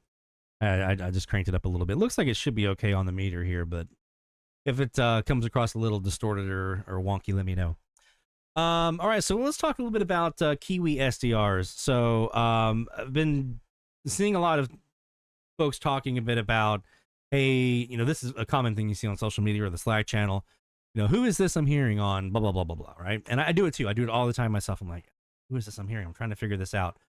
And so one of the things that I got kind of used to doing that a lot of us have actually done is we kind of go look for that live stream, right? We're like, I think it's W so-and-so and no. And you go pull up the W so-and-so and no's live stream and you listen to it, and maybe it matches, maybe it doesn't. There's a lot of different reasons for that. And here's why the live streams can be problematic. That live stream may actually be ahead of the on-air. I don't know how this happens. I worked in broadcasting. I can't for the life of me figure this out, unless they're on a crazy hella delay. But their live stream is 30 to 45 seconds ahead. So what you're hearing on air already happened on the live stream. So they must have a crazy hella delay. That's all I can think of. So that can happen. So you're listening to something. So maybe you're hearing a song that hasn't even played yet on air. And so you think, oh, it's not matching up. It's not the same thing. So they can be way behind. They can be the other side of that, right? You can be way behind. 30 seconds, a minute, 2 minutes, 5 minutes. I've heard of 2 or 3 songs behind sometimes. This can also happen. Ads. I can speak from experience on this one. Ads can be different than what you're hearing on the on-air, because sometimes a lot of stations will stream ads that are specific for the stream. They won't stream the terrestrial ads, and they'll actually have ads that are just on the live stream for various reasons. I used to sell these, so I remember doing this myself. You'll have sporting events that are happening that maybe aren't allowed to live stream the sporting event. And there's other reasons as well, that there may be some differences between what's on that live stream and what's on the on-air signal. So they can be great, but they're not always definitive. I had a couple this week that the live stream, it was inconclusive, but I used this next technique and got a conclusive match, and it was a direct dead on for what I was looking for. Okay. You got it, Sean. And the technique I'm talking about here is I'm talking about Kiwi SDRs. Okay. Now, Kiwi SDRs are not the only online SDRs that are out there. There's also global tuners, but Kiwi is definitely the most popular, I would say, among DXers on the AM side, at least. And it's the one that I have found myself using the most often because I think it's it's the easiest user interface, and so forth. So this is what a Kiwi SDR looks like. This is the first edition. No, that's the 2 now, isn't it? That's the new one. That's what we got coming on the way. So they had this Kiwi SDR that was in production for a while. Then they had a chip shortage and other stuff, and so they stopped.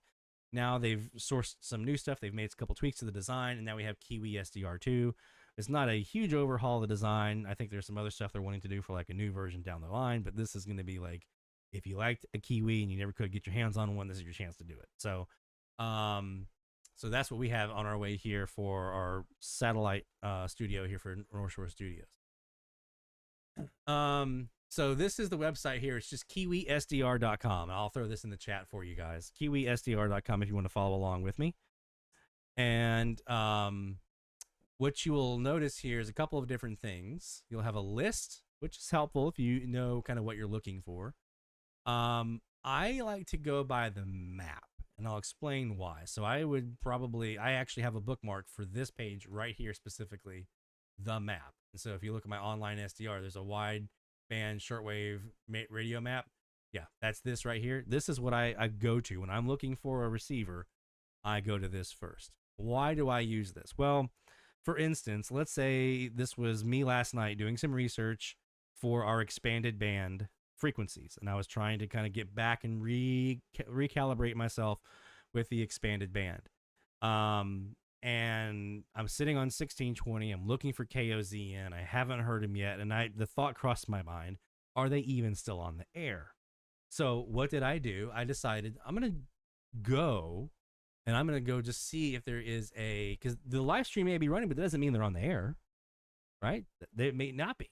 That might be their FM, or they might be off air on the AM, but still leaving their stream running because that's just coming out of their prod board, right? Their production board. So what did I do? I said, well, that's up in Nebraska, so let me go over here and I'll just pull up Kiwi SDR here in the Omaha or Nebraska area, and I should hear them. If I hear them, great. If I don't, then they're probably not on the air. So I went to this one right here in Omaha. I did not hear them. They weren't there. They were actually hearing the same thing I was here in Louisiana. Went to this one. They were there. They were super weak, but I was like, what the heck? This station is in Nebraska, and I'm listening to online receivers. Here, I'll show you this one here in Omaha. So you click on the little red marker here, and then when they'll pull up this little box and you pull up, you just click on the link, and that pulls up this interface. So you click to start. Allowed to live is doubled at that point. Mute it real quick, and that brings up a screen. Looks like this. So just like any other SDR, so you got your traces. Obviously, for those who are not super into SDRs yet, the traces are the signals. So these lines are the signals, right? Same thing that we have here in our SDRs that we use. And so you're listening to a radio station, in this case in Omaha, and this is one using a G5VR 102-foot dipole. That's right up here. They'll tell you what kind of antenna they're using, okay? Right up in this little area up in here. So sometimes some of these are not so good at AM. Some of them actually block out AM specifically. If they live in an area that has a lot of AM stations or strong ones, they'll actually bandpass the AM band completely out so that you can use it for HF or amateur radio spotting and things like that. Ham radio operators love these things because it's like, hey, am I getting out into Nebraska right now on 40 meters? I can actually go up here and listen and see if I hear myself on 40 meters, right? You can do that kind of stuff. So from an AMDX perspective, it helps us hear what the band sounds like in that area. You ever wanted to DX from different places on Earth? This is how you do it without leaving the house.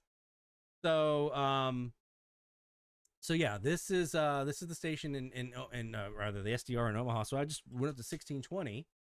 Let's see if it's coming in tonight. That's the Omaha SDR, not hearing KOZN in Bellevue, Nebraska. So I went back to my map and I was like, what's going on? So I looked at a couple of different ones. I zoomed in here. I was like, well, maybe the antenna pattern is really directive. So what I actually found is I went up into, I want to say was it Milwaukee? Is that where I went and heard them finally? Okay, if you run into this one, what that typically means is one of two things. Either these Kiwi SDRs usually have 3 or 4 connections allowed, so like multiple people can be on there at the same time. So what you're seeing here either is that all those slots are filled, okay, or you're on one that requires a password. Like in order to get into it at all, you have to have a password. So like, for instance, let's say there's the one that we're going to be getting here, hopefully in the next month or so into Mandeville here. We would set that up. Let's say there's 4 options. You could have 4 people connected at once. 3 of those would be public, so that 3 people could be connected at once. One of those I'm going to password protect so that Mom and I can get to it whenever we want, right? So we can DX off of that. So there would be 3 connections for everybody else, and then 1 for us to use, right? But that'll be password protected, so you have to know the password to get in. So I think it was Jacob. I think it was yours, man. Isn't this yours? This Minnesota one? I think this was yours. Kelly from UCLA. There it is. Michigan's new That's what defensive it is. coordinator. So I realized in Minnesota, I'm hearing KOZN. Right there in Nebraska, not really hearing KOZN. So my guess is the reason I'm not hearing KOZN down here in Mandeville is they throw most of their signal up to the north. So this can be a huge help for me. If I was hearing what I thought was KOZN here and I wanted to match it up with the live stream, I could do that. I could listen and say, yep, that's the same thing I'm hearing. And then there we go. I've got a great example of this on my YouTube channel from Venezuela, where I actually heard Venezuela on a Kiwi SDR out of Bonaire and matched up with what I was hearing in Charleston, and boom, it was an exact match, right? So this is a Kiwi SDR in Minnesota, Minneapolis. Again, I think it's Jacob's. I think it is yours, if I remember right. So I realized, hey, this station throws a lot of their signal up north. So that's helpful for me to know that if I want my best shot at getting them, it's going to be at sunset, sunrise, right? It's going to be during that gray line time, either once they've changed over, if the gray line matches up and they've already changed over and it gets to me, or before they've changed and they're still on their 10 kilowatt signal, before they change off to their nighttime pattern. That's when I'm going to have to grab them, right? Because this signal here, this 1 kilowatt northeast facing one, ain't going to get down here very well. It's going to be a lot harder. So this can help me with both of those. It can help me with spotting what I'm hearing and seeing if there's a match, and it can also help me learn something if I'm going to a couple of different SDRs and seeing how that station is populating to each of those different locations. Okay, what's that antenna pattern possibly looking like? It can really, really help. Okay, not Jacob, my bad. So I highly recommend you guys bookmark this this map link right here, and I'll throw this in the chat as well. Here's the map link. You can see there's ones all over the world. So if you ever wanted to DX from Europe or up in the Arctic Circle up here in Scandinavia, you ever wanted to DX from up there in Iceland? Now again, some of these SDRs are going to be great. Rick mentions the one in Omaha is not super good. It's real buzzy. Some of these aren't really built for AMDX. All right, they might have a dipole up in the air, or there may be more for HF or ham radio. Maybe let me block out the AM band. Every once in a while, though, you run across one that's really, really good, and you want to save it. One of those that I have bookmarked, and a lot of us use this, and I hate myself for sharing this because I know if more people are using it, it's going to be harder to get into, but we all benefit. That is Bonaire. Trans World Radio Bonaire here in the Caribbean Netherlands down here. This is a phenomenal SDR. And if you can get in, por la Epístola de Santiago. You can get into it. It's a really helpful one for getting stuff down in like Colombia, Venezuela, down in that area. One thing you're going to want to do, I ask of you, is when you do come in here, go up here, put your name or your call sign in, right? So if you're a ham radio operator, you can put your call sign in, or I might put in Lloyd or DX Central. Sometimes you'll see that. That's what I usually put in is W4LVH DX Central. So you can go down here to the user button right here, and you can actually see who all the users are if we're all putting our name in. So I ask just so that we all can kind of like, you know, be in there together on this. Put your name in, and yeah, there you go. This one, a lot of times when you jump on here, it's gonna be set to 800 kilohertz because that's where PJB is in Bonaire, Netherlands, Antilles, and this is what people are gonna be using to try to match up. Hey, am I hearing PJB? I use it a lot for Colombia and Venezuela is what I use it primarily for, to test to see if what I'm hearing is one of those. There used to be a dynamite one down here in Key West that gave us a really great look into Cuba. During the daytime, you could listen to Cuban stations. It's gone. There's used to be 2 in Brownsville, Texas down here that were really, really good for Mexico. There's one that's left here right now. It's not as good as it used to be. It's not super, super great. So just kind of beware. But yeah, you can see the map here. So if there is a station you're trying to hear, and you want to kind of look at some radios, receivers that are in that general area. When I was looking for Winnipeg, there was some, they're not here right now, but there was some SDRs up here. There's some here in Alberta that are usually around. So like if you're trying to hear, that's Regina, sorry, Alberta's over here. So if you're trying to hear in a specific area, maybe you're trying to match up, or you're just trying to get some feel for the band in that area or how different stations might propagate, or just if you just want to DX from somewhere besides your own home for a while, right? Now, my word of caution to you on this is if you're DXing off one of these SDRs, that doesn't count for the challenge, right? So if I'm over here like using a Kiwi SDR in Montana and I'm like, look at all these stations that I'm hearing, la la la la. No, you're not. No. So that's not gonna fly. The challenges are built for us to use our own gear. Now, if you're like Jacob has a Kiwi SDR and he's using his own gear, that's fine. But if you're using someone else's gear, that doesn't count for the challenge. So I'll just caution you on that. And I will tell you, if you go around using online SDR logs as your own gear and saying you heard it from wherever you live, it's going to be frowned upon pretty quickly in the community. Folks don't like that too much. So keep that in mind.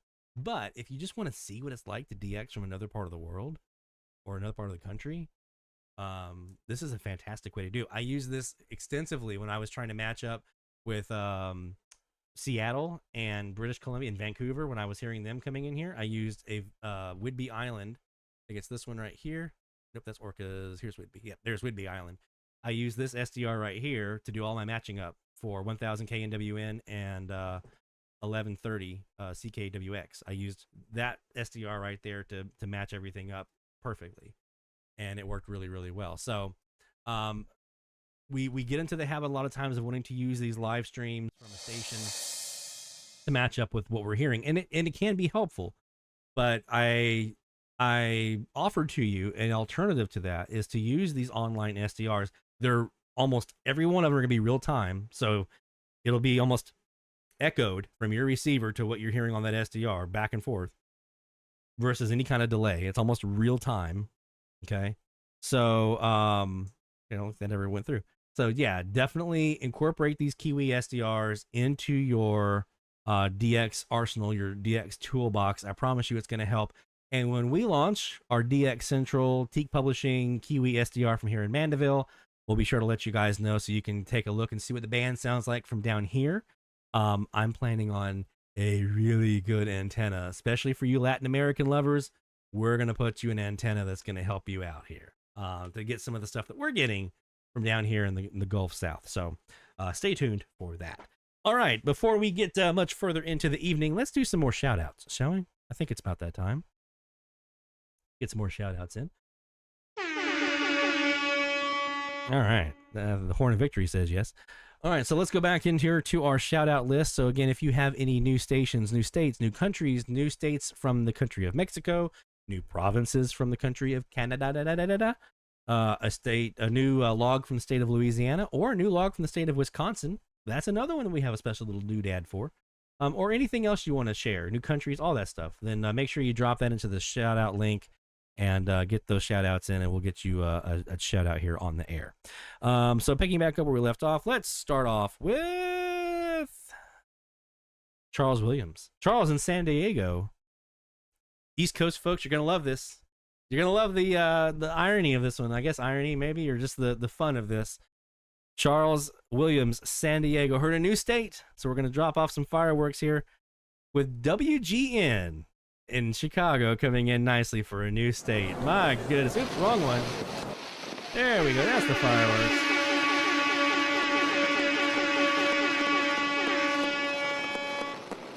Nicely done, my friend.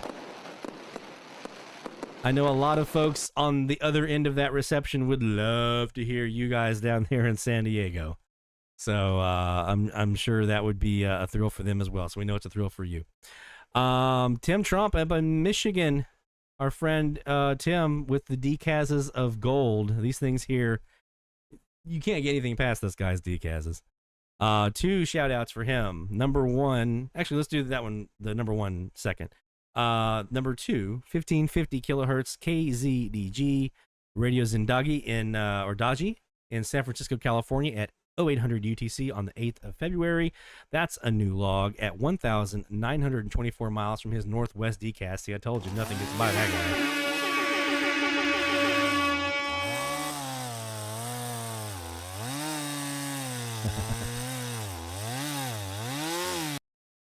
Oh, man. Glad you got that one in there, Charles. Actually, I do have KGB from here in Mandeville. I heard him on my W6 LVP loop. Haven't heard him since. But I did hear them right after I moved in here to Mandeville. So that is a possibility for you. So Tim got that one from San Francisco. But here's the big one. We're talking about TISs. We're talking about HARs. We're in the expanded band. 1710 kilohertz. I hope I say this correctly. The Bridger-Teton National Forest TIS near Jackson, Wyoming, operated by the U.S. National Park Service at 0710 UTC on February the 4th. That's a new log on his northwest decaz, 1,230 miles for what's probably a 10-watt station at most on 1710 kilohertz. So we are getting a big log.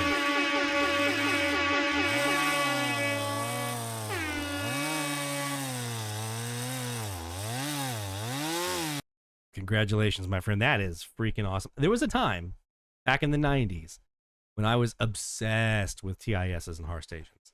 I made it my goal in life to hear as many as I possibly could. And I would sit, before we had an expanded band, I would sit on 1610 and try to get rid of around the Anguilla and the Caribbean Beacon. I would sit on 1620 and I would listen for these TIS stations all night long. Sometimes I did. I mean, I was in Brasstown. I was hearing Illinois or Chicago TIS. Heard one from Galveston, I want to say. It was Galveston, Texas one time. So back then, you could do that a lot easier than you can today. Nowadays, it's not so easy. So anytime you get a TIS log in there, that's a fun one. Carl DeWitt's our next one up to bat in Kingsport, Tennessee. Got 13 new logs last week with 8 of those for last week's challenge. 10 new logs this week with 2 of those for the challenge. That's KSTL 690 and WZOO 700, the first log there other than WLW on 700. Other highlights include the second Colombian Forum, that's 710 RSA-NA in Bogota, RCN radio, and a new Louisiana log with WVOG 600. And that was also a milestone for him, number 650. The station log number 650 from Kingsport, Tennessee. So we got some stuff to get to here. First off, we got the new logs. So let's get the logs in here for Carl.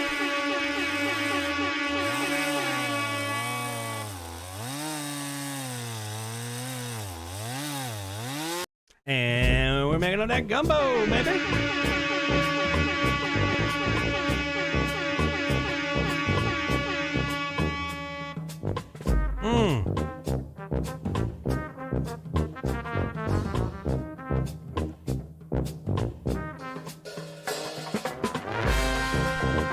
Oh man, does that look good?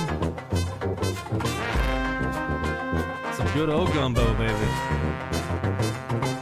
Now, you only make it when it's cold. It sticks to your ribs. You ain't making gumbo in July. So this is the time of the year to do it. You want some gumbo, now's the time. Don't make this stuff in August. You'll hate your life. Our friend Mike down in Mexico. We got Mesa Mike up in Virginia. We got Mexico Mike down in Mexico. And after review of the e-opening on January 24th concluded. Remember we talked about that e-opening last time we were here? It was that Mexico to the Gulf South area here. Mike didn't get a lot of E openings in his first FM season down there. He was doing this last season, but this one, 33 new catches, including the first E catch from within Mexico, from Nuevo Estado of Sonora. All right, so New Mexican state for him. More importantly, we gotta do a big shout out here. Our friend Earl Higgins in Missouri. Our friend Earl has been battling pneumonia. Has spent 26 days, I think it was, Mike, in the hospital with pneumonia. Earl is now home and has kicked the pneumonia to the curb. So we're going to give a big shout out for that one. Well done, Earl. We're looking forward to having you back in the chat, my friend, and getting here on the live stream. But you take care of yourself, heal up. We got the fort held down for you while you're out. So looking forward to having you back in here, but glad that you're on the mend and out of the hospital and back home again, my friend. For the New Mexican state here, though, for Mike, we got this one going.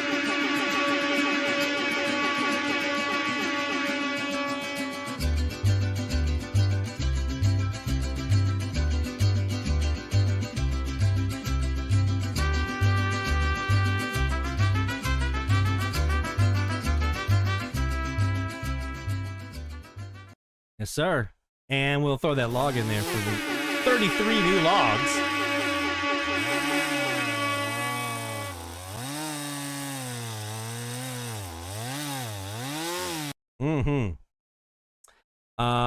Let's do one more for this hour, and then we'll come back. We got several more to get to here at the top of the hour after we do our next DX session here, but at least want to get to a couple of these before we do. So let's go to Dennis. Dennis has a couple here. So I'm going to combine these in here for you, Dennis, into one. So Dennis got a new station from Louisiana, WQNO, here in New Orleans this week, from his home in Ladysmith, Virginia. In his DCASs, right? It's DCASs you got up there in Ladysmith.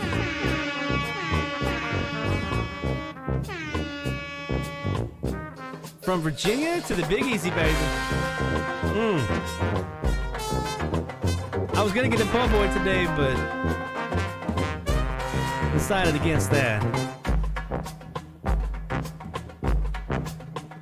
Been fighting some belly issues this week, so I didn't want to tempt fate by going out and getting a big old po' boy, but man, I wanted it. So maybe next week I'll be able to do that. Two new ones for the challenge this week: 690 WJOX in Birmingham and 720 WHYF in Shermanstown, Pennsylvania. Wanted that one.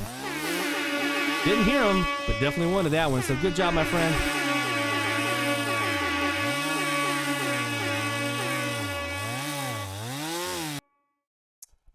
And a couple more here for Dennis. 21 new logs for last week's challenge. So we'll get those in here.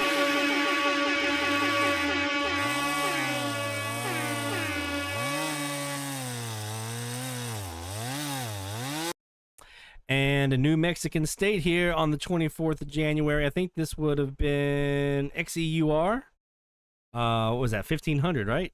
XEUR in Barrio Zapata, Mexico, man.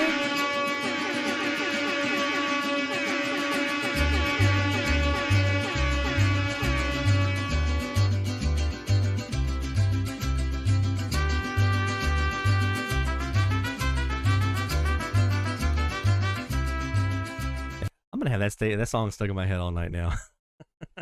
All right, that's our shout outs for this round. We got one more round coming here at the top of the hour, and then I'll also share with you what I got this week.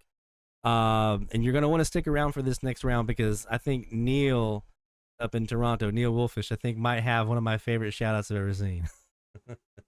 This is fantastic. You guys are going to like this one because every one of us are going to feel this shout out at our core. I'm going to tell you that. All right, so we're going back into some live DX here. We're not even going to take a break on this. We're going to just roll right into it. Actually, let's do a quick break. We'll do a real quick break, and when we come back, we'll roll right back into the live DX. So stay tuned, my friends. Don't go anywhere. More DX Central Live coming right back after this. DX Central, because we're all about radio. Visit us at dxcentralonline.com or check us out on YouTube. Search DX Central. DX Central Live is brought to you in part by... From the pages of its DX Monitor member bulletin, members of the International Radio Club of America share their domestic and international AM DX loggings. In its Mexican log, a wealth of information can be found of stations from south of the border. Technical guides, sunrise, sunset maps, and more make the IRCA a must-join for any AMDXer. For more information, log on to ircaonline.org. That's ircaonline.org.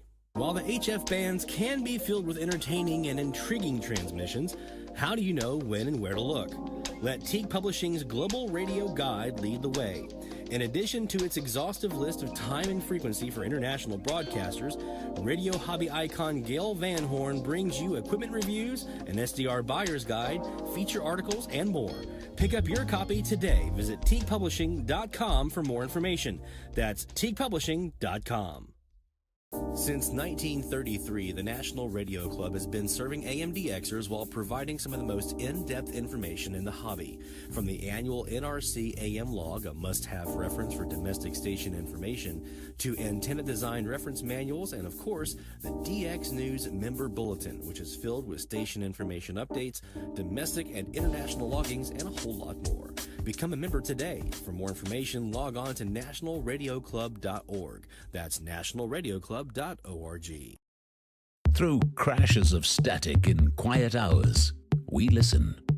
In languages we can scarcely understand, and of places we have only visited in our dreams, we listen. Incessantly, we perfect our array of aerials, receivers, and resources.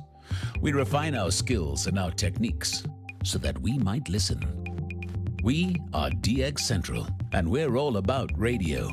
Visit us at dxcentralonline.com or check us out on YouTube. Search DX Central. Keep up with DX Central. Follow us on Twitter at DX Central.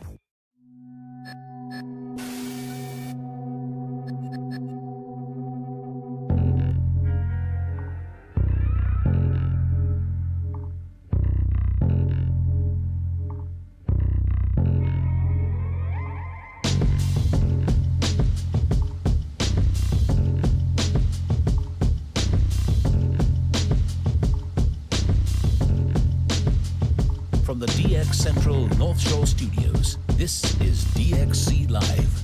Now here's your host, Lloyd Van Horn. There actually are some pictures, Mike, of me as a very, very young child with the headphones on. There's a picture of me at Dad's ham radio talking to Santa. Yeah, I come by this honest. It's in my blood, quite literally.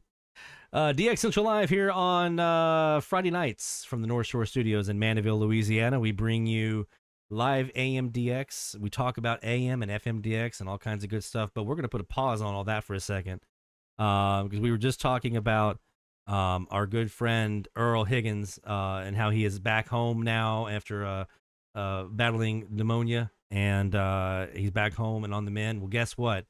Earl is up in the chat with us right now. Earl, my friend, we are so glad to have you back, man. Hasn't been the same without you. Really glad that you're on the mend. Continue to take care of yourself, and looking forward to seeing some more good DX stuff from you.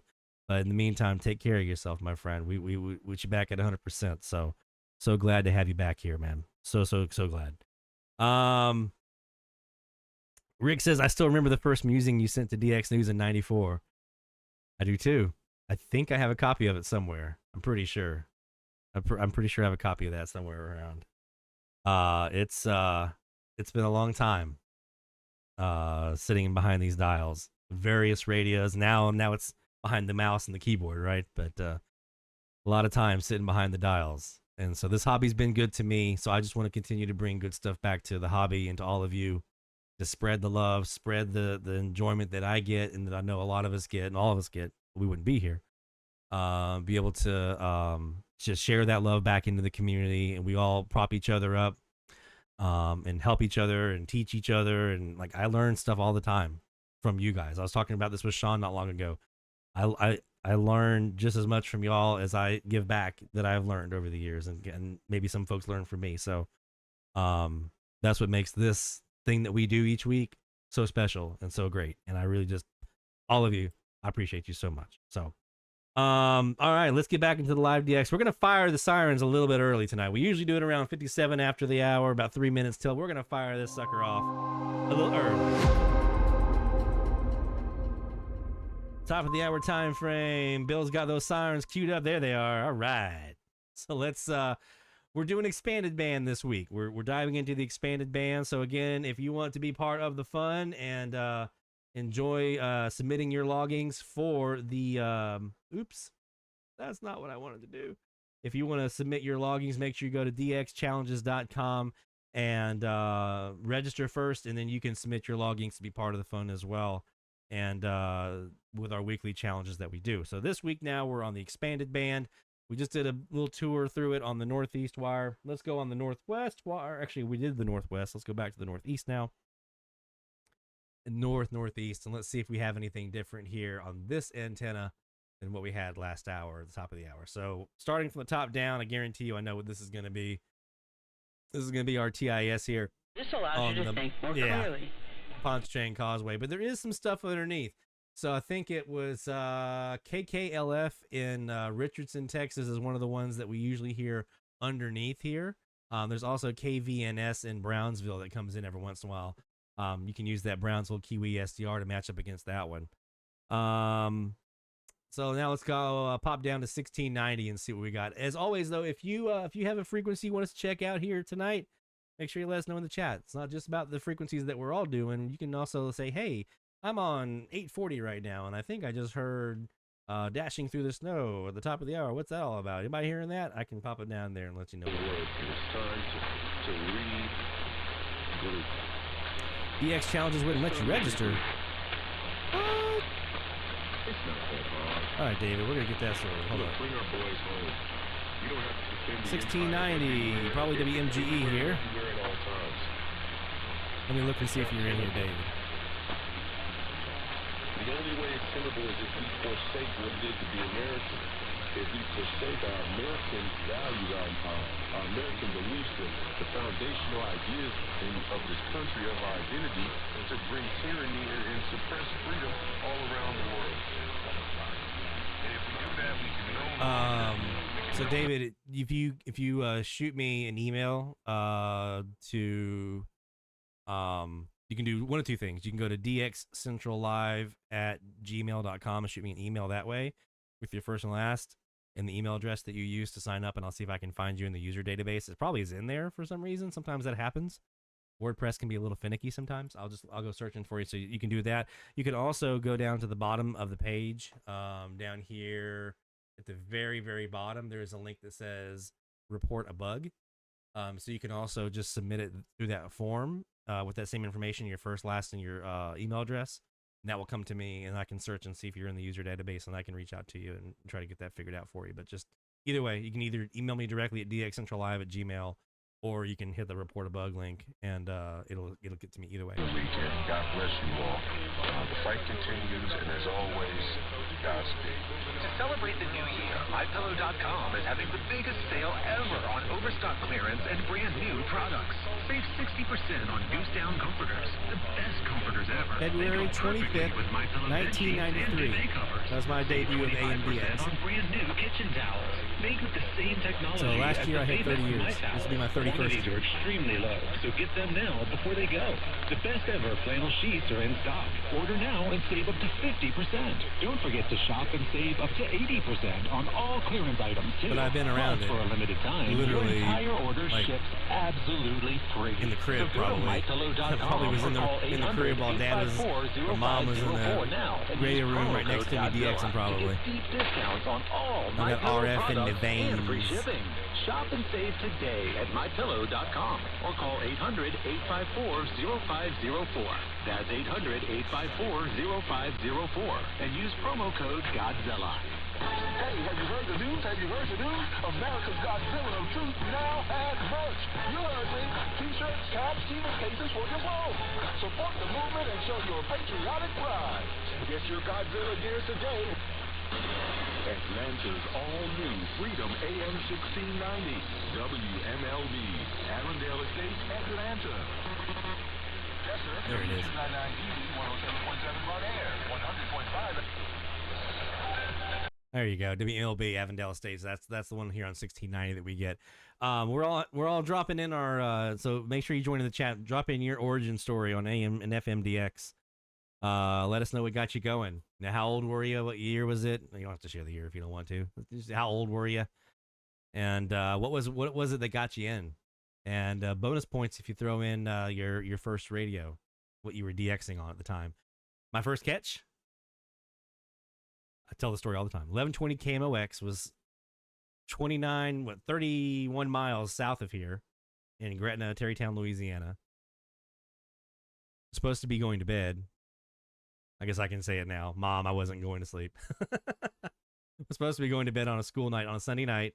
Had my clock radio, little GE clock radio sitting next to the bed. And I'd been doing shortwave radio DX now since I was like 6-7 years old. So again, DXing was not a foreign concept to me, but for whatever reason, I can't explain to you what it was.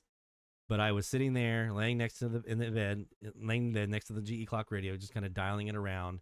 Stumbled across a St. Louis Blues hockey game on KMOX, and heard them say 1120 KMOX St. Louis, and I was like, "You gotta be kidding me!" Again, I had a QSL from BBC. I listened to Australia and Japan. I listened to stations all over the world. But for whatever reason, New Orleans to St. Louis, that's when it clicked. And I've been hooked ever since. I ran over, I had a Panasonic RF3100 in my room on a little desk. And I ran over and was tuning that in. I was like, oh my goodness, there they are. And that just did it. It just, something clicked that night. I don't know what it was. I used to listen to WOAI all the time before this in San Antonio. Nothing ever happened. Used to listen to Charlotte, WBT 1110, when we were in Jacksonville. Never clicked. That night, February 25th, 1993, it clicked. For whatever reason, it just stuck. And Mom would go to the grocery store. I'd go with her. She'd go in and do her shopping. I'd be out in the car with the radio, sitting there DX. True story. I was obsessed from that moment on. I know we got DX to get to. That was my origin story on AM DX. FM was a little different, but AM, that was my origin story.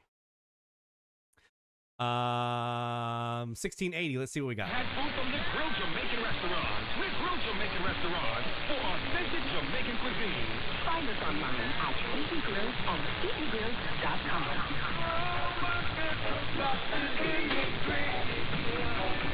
Right now, you must have heard about the Flavors of Jamaica restaurants with 2 locations in Central Florida. 4795 Old Winter Garden Road in Ocoee, and the other location at 2098 East Osceola Parkway in Kissimmee. Both locations open 7 days a week. Both serving breakfast like Hackney Sawfish, Talaluan Sawfish, lunch and dinner such as curry chicken, warm stew chicken, fried chicken, hot jerk chicken, curry goat oxtail, and Chinese style. Remember the Flavors of Jamaica restaurants, 2 locations, 2795 Old Winter Garden Road in Ocoee, and 2098 East Osceola Parkway in Kissimmee. Flavors of Jamaica restaurants. Come check out the flavors. Before you leave. Inspiration 1680 AM, WOKB Winter Garden, W2640F 100.7 FM Kissimmee, and around the world at WOKBRadios.com. Inspiration 1680 AM and 100.7 FM Kissimmee. We're on the move. So there you go. There was Winter Garden, Florida in there, WOKB. The country station on top of that was KRJO Monroe. The, what do they call themselves? I always forget. The legend. KRJO Monroe. I'm just loving reading you guys and your origin stories on AM. Yeah, Mike, so baseball was one of those that was a driving force for me. Basketball was another one. I was a Spurs fan at the time, so I would listen to the WOAI and their broadcast of the Spurs game, so I did that a lot. Again, before I was even DXing, like I knew that this concept was there. I was just kind of thinking about it while I was just listening just now. And I guess the thing for me that was different was shortwave. It was like, well, of course you can hear Australia. Of course you can hear, London. Of course you can hear, Japan. It's shortwave radio. That's what it's supposed to do. Like that, to me, that seemed like Well, duh. These are big, powerful radio stations with huge transmitters, enormous antennas, and that's what they're designed to do. Is they're designed to be heard across the world. So that to me just kind of in my brain it kind of made sense that that's what it was supposed to be. Obviously the trop bands are a little bit different, and I wish I had been more diligent on doing stuff in the trop bands back when it was really thriving. But something about AM was like, that's not supposed to be. They don't design AM radios. I know Skywave's the thing, right? And even back then I understood that, but they're not designed to let you hear KSL in Utah from Tennessee. It's supposed to be serving Utah, right? It's supposed to be serving that area right there.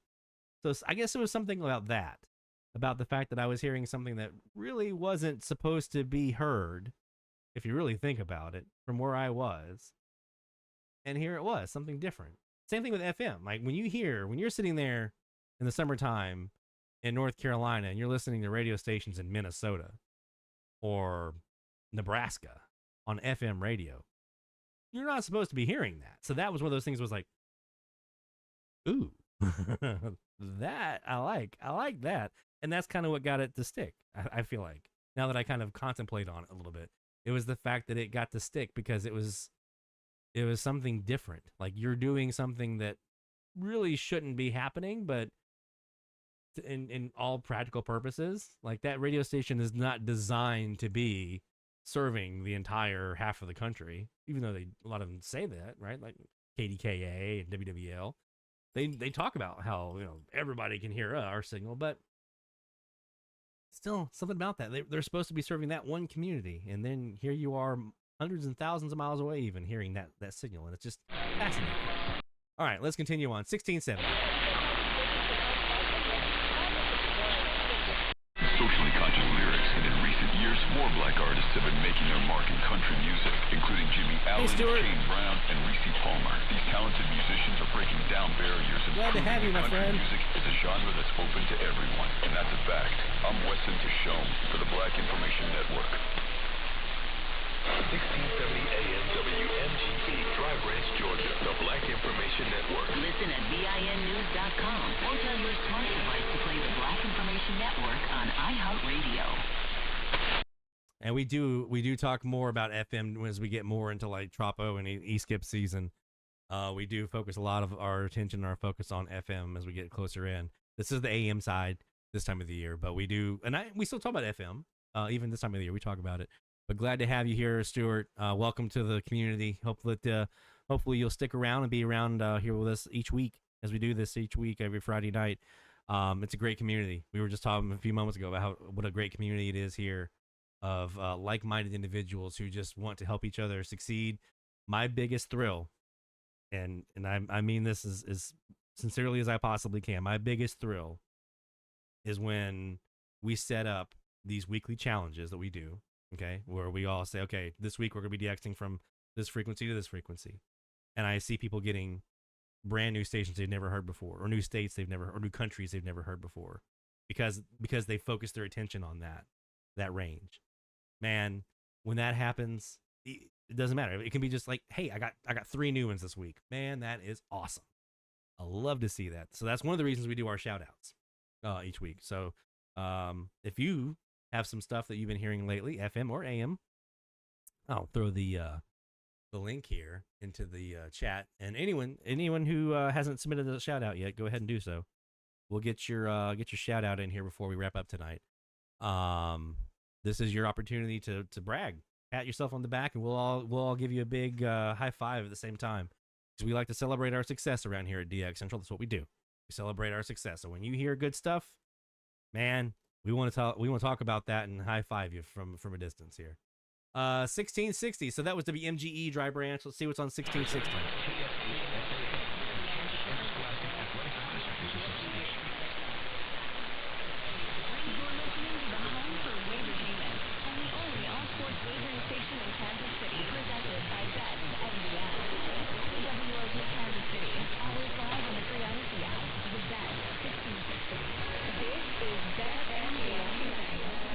So there's KWOD with their BetMGM on Kansas City.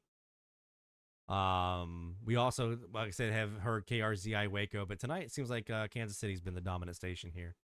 Down to 1650. So, Stuart, anyone else who might have joined late, what we're doing right now is we have our website, dxchallenges.com. You can go there and register, and you can submit any stations that you hear between the frequencies of 1610 and 1710 kilohertz starting tonight through this time next week, basically, from 8 p.m. to 8 p.m. Friday nights Central Time. So that's 0200 UTC on Friday night to Friday night. And you're trying to hear as many stations as you can on the frequency range of 1610 to 1710. Pirates, in this case, Pirates count. TISs and HAR stations count. The Traveler radio stations, those count in this range. So as many stations as you can hear, that's the goal. And if you're the top dog, we give you a big shout out here that you're the top dog. If with the most stations heard. If you're not, we still like to help you get more stuff in the logs, even if you only heard like 2 stations. But if those 2 were some new ones for you, or just kind of acclimating you with the frequencies, then we served our purpose. 1650, we've got a couple stations here. KFSW in Arkansas, KCNZ in Iowa were the 2 big ones. Let's see if they're still coming in. Time, some tough days stitching. Whatever brings you to Testament Hardware, you can count on us for experience and know-how. Check out Ted's selection of tradesman quality M18 fuel power tools. The most powerful 18-volt cordless tools in their class from the Walker Tool and available at Ted. Save more with Meridian Credit Union. Don't have time for it tonight, Gerard, but come back next week. We're going to talk about the TVDX side.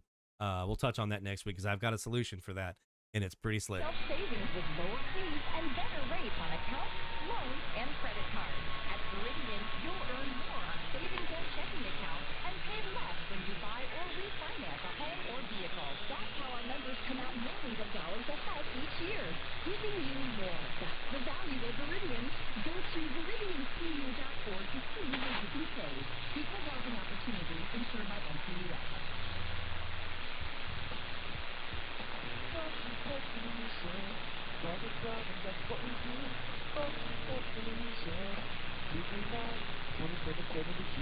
Cockroaches are never a welcome house guest. Okay. The fan. Other scores from around the league coming up. 4-3 Hawks going to the third after this. On the Courtyard by Marriott, Black Box Network, and 250, the fan. Okay, so that would be KCNZ there. With that one. 1640, what do we get? No fact, the meat of the story. Let's cut through the gristle and off the facts. Just sports. Well, that's not the point. Actually, that is the Doug Gottlieb Show. 12 p.m. Pacific on Fox Sports Radio. FS1. To find FS1 on your television, go to foxsports.com for details. Trust your eyes. Should be Oklahoma.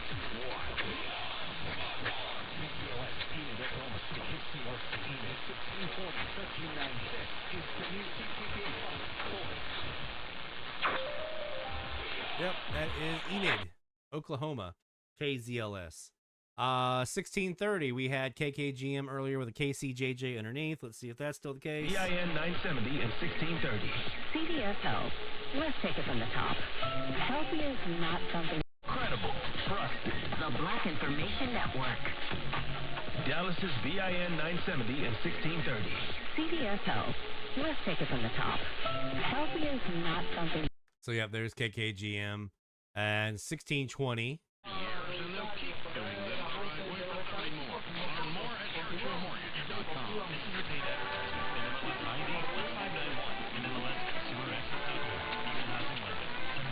So we've got Cuba in there. That's the station with the Spanish music underneath. Radio Rebelde. Stuart, so I saw you said your furthest catch was WSB Atlanta 750. This is a good week for you to be joining in. 1620 here gives you a shot at Cuba. So Radio Rebelde down here is a station that you should be able to hear from Michigan. Here on 1620. You can also check and see if you hear the same thing on 1180 kilohertz. Because they have a Radio Rebelde outlet on 1180. They have like 20 on that frequency, actually. So it gets out pretty well. So you should be able to hear them on 1180 and on 1620 together. And you can also run that up against, I think it's 5025 kilohertz on, or 5025 megahertz on the shortwave band is Radio Rebellion as well. So you can use those three to try to parallel up to see if what you're hearing matches. And that can give you a nice new long one there for you. Take care, David. Thank you, my friend. Thank you for being here.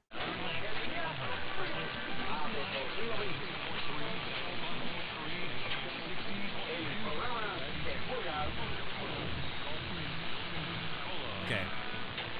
Gulf Breeze Pensacola, WNRP. That's who we just had an ID from there, here in Florida. Kind of tied in here, pretty close in. So not a shocker. We also get WTAW here in College Station from time to time. This is one I'm really looking forward to this week. Hopefully, maybe trying to get KOZN in. Talking about the other frequencies that are in this range, 1610. Nothing really here except for two stations. One station here, CHHA, Voces Latinas in Toronto. Although last night they were broadcasting in English. Some Canadian government talking about some stuff going on in the Canadian government. One guy sounded like he might have had a Spanish accent.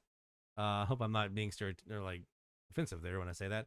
But it had an accented voice. The other was much more Canadian. So they were in English on that one. So that one kind of threw me off for a second. I was like, wait, who is this in English on 1610? Did see some of you guys talking about CHRN here in Quebec. That's one I heard when I was in Charleston down here on the coast of South Carolina, but I haven't heard them since. Would love to hear them here if I could.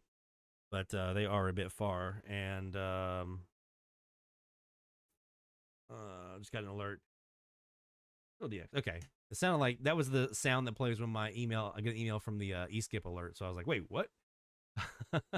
1610 though, CHHA, CHRN in Canada are the two ones that you have here. You do have a lot of TIS stations here as well. Those TIS, those traveler stations. So be on the lookout for those. And again, 1710 also counts as well. So if you hear a station, TIS station here, like the one in New Jersey or anything else, that also counts. Pirate on 1620 counts and so forth. So lots of stuff there for you to be able to find.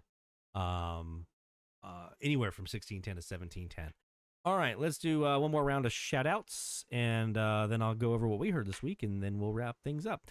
Let's get to our friend the Hammer, Bill Curry, up in Michigan, locking it down for us up there. Got a bunch of new ones. He's heard 234 new log stations since he got his W6LVP loop back in October. The man already had over 1,000 stations, but he's now sitting well over with all the stuff he's heard on the new loop. So 15 new ones in the last 2 weeks. Best being CJLI in Calgary, Alberta on 700. Also KFX in Minneapolis on 690. 690 KSTL St. Louis. WZOO in Ashboro, NC on 700. WROM Rome, Georgia on 710. Oh, one of them so bad this week. WGST in Hogansville 720. WHYF in Shermanstown, Pennsylvania on 720. A couple outside of the frequency range from our challenge last week. 1410 WDOE in Dunkirk, New York. WPOP in Hartford, Connecticut on 1410. 1410 WRTZ in Roanoke, Virginia. This was our last challenge we had. 1410, 1420. Let me see. WCOJ on 1420 in Coatesville, PA. Irwin, Tennessee on WEMB on 1420. WGXI, Plymouth, Wisconsin. WKCW in Warrenton, Virginia. And WJDM in Mineola, New York. That one on 1530. So a bunch of new logs for our good friend, Senior Bill. So what do we do when we get a new log around here? When we celebrate new logs, we make new logs. And we blow the horn of victory.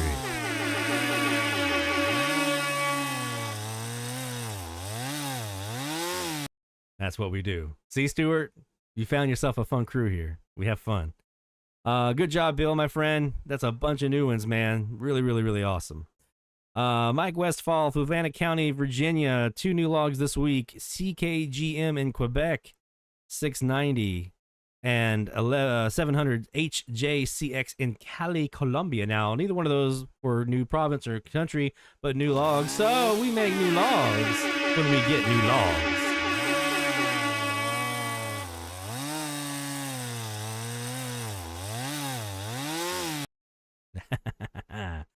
Good job, Mesa Mike If you are not familiar with his website, Mesa Mike is a pioneer in our DX community. He has a website, Mesa Mike, his list of AM stations in the United States, mesamike.org, and I'm going to throw his link here in the chat.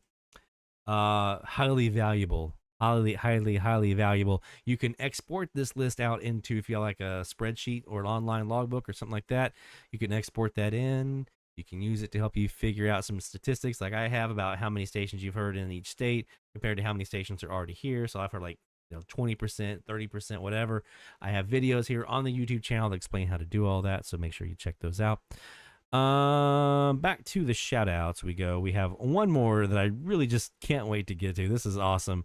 Neil Wolfish is all of us this week. He said he didn't log anything new, but I might have set a personal record for the longest time spent voluntarily listening to 710 WOR in New York. My friend. Oh, we have those stations that we come across. We're like, why? If I wasn't DXing, I would never be listening to this station. So every one of us have had that. I know I have. All right, let's see. Let me go pull up my logbook here, and we'll let you know what we heard, and then we'll get ready to call it a night. We did hear a couple new ones. Not a lot. It's kind of slowed down. We had a lot there for a while, man. We hit 150 stations heard for the DX season in the span of like a month. It just was pouring in, but it's definitely slowed down this week, and that's not a problem. That's not a bad thing, because it gives me a chance to do some other stuff as well. But since we last convened here, some new ones that have made the logbook. KTNO in Plano, Texas on 620 didn't have that one. Wait a minute, are they 16? They're not 1620, are they? Thought they or 620? They thought they were. Oh, maybe they are 620. Double check that. Yep, I didn't want to direct wrong. Yep, 620 KTNO in Plano. Got them this week for the first time. Anytime I'm getting new Texas stations here, that's a rarity because I feel like I've got them all already. There's so many of them. That's in Plano. And then 1280 XEEG in Puebla, Mexico. That was a new one for me this week. And that was nice because 1280 is one of those frequencies where I have a local and I'm trying to get over 5. I think I'm at 4 now on 1280. So one more. 690 XEMA, a lot of Mexico stations this week. XEMA in Fresnillo, that was heard this week on 690. That was a new one. I have heard, what was the other one on 690 that we've heard here? XEN, heard them before, but didn't have XEMA. Got them this week. Another new station from Mexico, XEJAGC on 720, got them. KCMO, Kansas City, mentioned that earlier, got them this week for the first time on this frequency. WTPR 710 in Paris, Tennessee. That was a new one. Nice to have them in there. And then my old stomping grounds back when I was in Brasstown, North Carolina, Pisgah Forest in my backyard, 720 WGCR. Used to be a daytime pest for me. Hadn't heard him here until this week, so nice to be able to add them in. So let's go ahead and saw some logs. Yes, sir. So for those keeping track at home, that puts us at 864 stations logged here from Mandeville.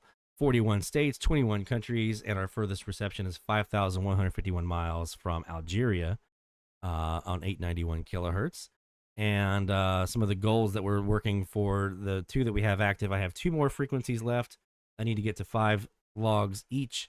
And then we are at 12 logs on our goal of reaching 900. We're 12 in. We have 36 left to get to 900 stations logged here from Mandeville. So getting there. Already completed the state goal. Wanted to add a new state. Got that with Washington. And South Dakota, so I had 2 new states this year. Wanted to add a new Canadian province, got that with British Columbia and Manitoba. Wanted to add a new country, got that with Argentina and Haiti. So it's been a very productive season for us already, and we're not even halfway through. We still have all the way. I do my seasons, everybody's different. I do my seasons September 1 to August 31st. So we're not even halfway there. We're still plenty of time left in this season to get some stuff going on. So, all right, my friends, we're going to call that a night. And hopefully this has been informative and helpful and fun for you, my friends. make sure you go to our website, and if you are new to DX or just want a refresher, make sure you're checking it out. It's dxcentralonline.com. We have our DX 101 area there with all kinds of information on propagations and receiver reviews and antennas and all kinds of different stuff. Follow us on Twitter. It's twitter.com/DXCentral, or I guess X now, but twitter.com/DXCentral. We post what we're hearing. We post tips and tricks and what other folks are hearing, things like that. And whenever we put new stuff on the channel, we always post it there as well. And make sure that you subscribe here on the folks watching on YouTube. Make sure you subscribe to our YouTube channel here as well. We are right now in the process of posting some air checks that we grab. Hopefully those air checks help other people be able to snag it and listen to it and say, here's what I'm listening for. But I do have in the work right now a big video series I'm working on. I'm doing the outline and the scripting for it right now. And we'll be starting shooting here sometime over the next couple weeks of a big video series that I'm going to be doing on AMDX that I think you guys are really going to like. We haven't put up any new how-to videos and stuff like that in a while, so I've been getting the itch, so we're going to scratch it. We're going to put some new videos up. So doing all the outlining and scripting right now and getting all that framed up. So from all of us here at DX Central, my friends, take care. Best of DX. Have a great week. Enjoy the expanded band. Make sure you go to dxchallenges.com and get that registration in if you haven't done so already, so you can be part of the fun in the weekly challenges. We'll see you here next week, my friends. Laissez le bon temps rouler. Happy Mardi Gras. Take care, my friends.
This is DX Central Live.